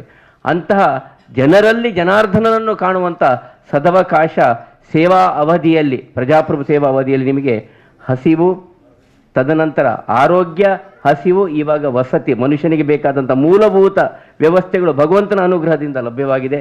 ಬಹುಶಃ ಈ ಖಾತೆಯು ಅಷ್ಟೇ ಸಮರ್ಥವಾಗಿ ನಿಮ್ಮಿಂದ ನಿಭಾಯಿಸಲ್ಪಡುವಂತೆ ಆಗಲಿ ಅಂತ ಹೇಳ್ತಾ, ಬ್ಯಾರಿ ಸದ್ಭಾವನಾ ವೇದಿಕೆ ಅದು ಬ್ಯಾರಿ ಅಂತಲ್ಲ, ನಮ್ಮ ಪೂರ ಬ್ಯಾರದಾಗಲೇ ಭಗವಂತನ ಈ ಆಟದ ನಡುಟ್ಟು ಪೂರ ಬ್ಯಾರದಾಗಲೇ ಬ್ಯಾರಿ ಅಂತ ಹೇಳ್ತಾರೆ. ಅದರರ್ಥ ಒಂದು ಜನಾಂಗ ಅಂತಲ್ಲ, ನಾವೆಲ್ಲರೂ. ಬಹುಶಃ ಮಸೂದ್ ಅವರು ಅವರು ನನ್ನನ್ನು ಬಹಳ ಬಾಲ್ಯಕಾಲದಿಂದಲೇ ನನ್ನ ಅಜ್ಜನ ಮನೆಯಲ್ಲಿ ಅವರು ನೋಡಿದವರು, ಬಹಳ ಚಿಕ್ಕ ಹುಡುಗನಾಗಿದ್ದಾಗಲೇ. ನಿಮಗೆ ಗೊತ್ತಿರಲಿಕ್ಕಿಲ್ಲ ಖಾದರ್ ಅವರೇ, ಅದು ಬಹಳ ಇಂಥದ್ದೆಲ್ಲ ನಾವು ಬೇರೆ ಬೇರೆ ನಮ್ಮದೇ ಆದಂಥ ನಿಲುವಿನಲ್ಲಿ ಬೇರೆ ಬೇರೆ ಜೀವನ ವ್ಯವಸ್ಥೆಗಳಲ್ಲಿ ಇರ್ತೇವೆ. ಆದರೆ ಈ ಸಂದರ್ಭದಲ್ಲಿ ಈ ಸದ್ಭಾವನಾ ವೇದಿಕೆ ಉಳ್ಳಾಲದಿಂದ ಹೇಗೆ ರಾಣಿ ಅಬ್ಬಕ್ಕನ ಹೆಸರು ಪ್ರಪಂಚದಾದ್ಯಂತ ಅದು ವಿಜೃಂಭಿಸ್ತಾ ಇದೆಯಾ, ಈ ಸದ್ಭಾವನೆಯ ಸಂದೇಶ ಪ್ರಪಂಚದಾದ್ಯಂತ ವಿಜೃಂಭಿಸುವ ಚಿಂತನೆಗಳು ಅದು ಆಗಲಿ ಹಕ್ಕವರೇ ಅಂತ ಹೇಳ್ತಾ, ವೀರೇಂದ್ರ ಹೆಗಡೆಯವರ ಆ ಆಶೀರ್ವಾದದ ಫಲವು ನಿಮ್ಮ ಜೊತೆಗೆ ಇದೆ ಅಂತ ಹೇಳಿ ಇವತ್ತು ಗುರುಗಳಿಗೆ ನಾವು ವಂದಿಸಿದ್ದೇವೆ. ಆ ಎಲ್ಲ ಗುರುಗಳಲ್ಲಿ ಅಬ್ಬಕ್ಕನನ್ನು ನಾವು ಕಂಡಿದ್ದೇವೆ. ಹೇಳ್ತಾರಲ್ಲ, ಆ ಶಂಕರ ಈ ಶಂಕರ ಅಂತ, ತುಂಬ ಶಂಕರಾಚಾರ್ಯರಂತೆ. ಹಾಗೆ ರಾಣಿ ಅಬ್ಬಕ್ಕ ದೇವಿಯ ಪರಂಪರೆಯ ಸದ್ಭಾವನಾ ವೇದಿಕೆಯ ಮುಖಾಂತರ ಮುಂದುವರಿದಿದೆ. ಈ ಸಂದರ್ಭದಲ್ಲಿ ಇಂತಹ ಇವತ್ತು ಮಕ್ಕಳಿಗೂ ನಾವು ಪ್ರತಿಭಾ ಪುರಸ್ಕಾರವನ್ನು ಮಾಡ್ತಾ ಇದ್ದೇವೆ. ಕನ್ನಡ ಸಾಹಿತ್ಯ ಪರಿಷತ್ನ ಅಧ್ಯಕ್ಷನ ನೆಲೆಯಲ್ಲೂ ನಾನು ಖಾದರ್ ಅವರ ಹತ್ರ ಹೇಳಿದೆ ನಾನು, ಯಾಕಂದರೆ ಆತ್ಮೀಯ ಮಿತ್ರರು, ನಾವು ಅಷ್ಟೇ ಸಲಿಗೆಯಲ್ಲಿ ಮಾತನಾಡುವವರು.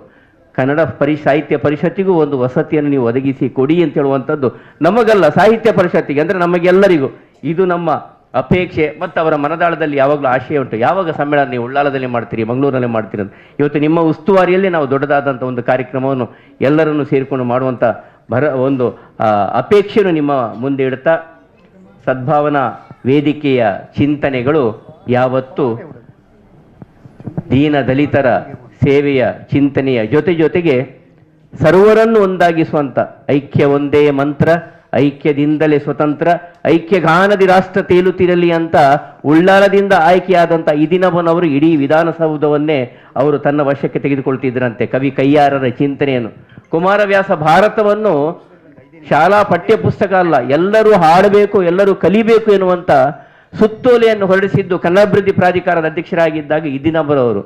ಸದ್ಭಾವನೆ ಎಲ್ಲರಲ್ಲಿಯೂ ಇದೆ, ಸೌಹಾರ್ದತೆ ಎಲ್ಲರಲ್ಲೂ ಇದೆ.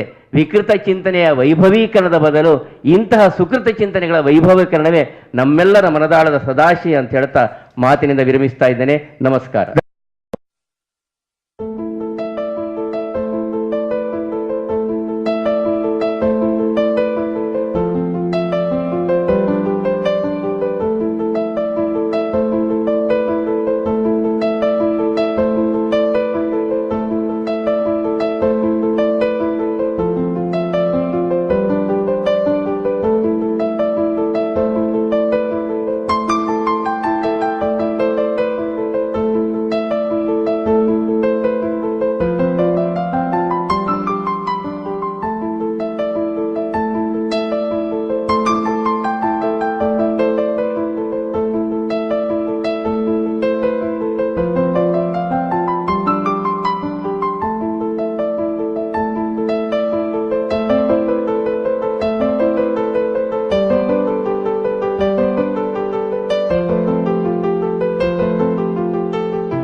ಸನ್ಮಾನ್ಯ UT ಖಾದರ್ ಸಾಹೇಬ್ರವರಿಗೂ, ಕರ್ನಾಡ ಮಾಣಿಕ್ಯ ಪ್ರಶಸ್ತಿ UT ಖಾದರ್ ಸಾಹೇಬರಿಗೂ, ಮತ್ತೆ ಇತರ ಎಲ್ಲ ಗಣ್ಯರಿಗೂ, ಇಲ್ಲಿ ಬಂದಂತಹ ಎಲ್ಲರಿಗೂ, ಎಲ್ಲ ಹಿರಿಯರಿಗೂ, ಕಿರಿಯರಿಗೂ, ವಿದ್ಯಾರ್ಥಿಗಳಿಗೂ ಅನಂತ ಧನ್ಯವಾದಗಳನ್ನು ಸಲ್ಲಿಸ್ತಾ ನಮ್ಮ ಈ ಒಂದು ಕಾರ್ಯಕ್ರಮವನ್ನು ಮುಕ್ತಾಯಗೊಳಿಸ್ತೇನೆ. ಜೈ ಹಿಂದ್, ಜೈ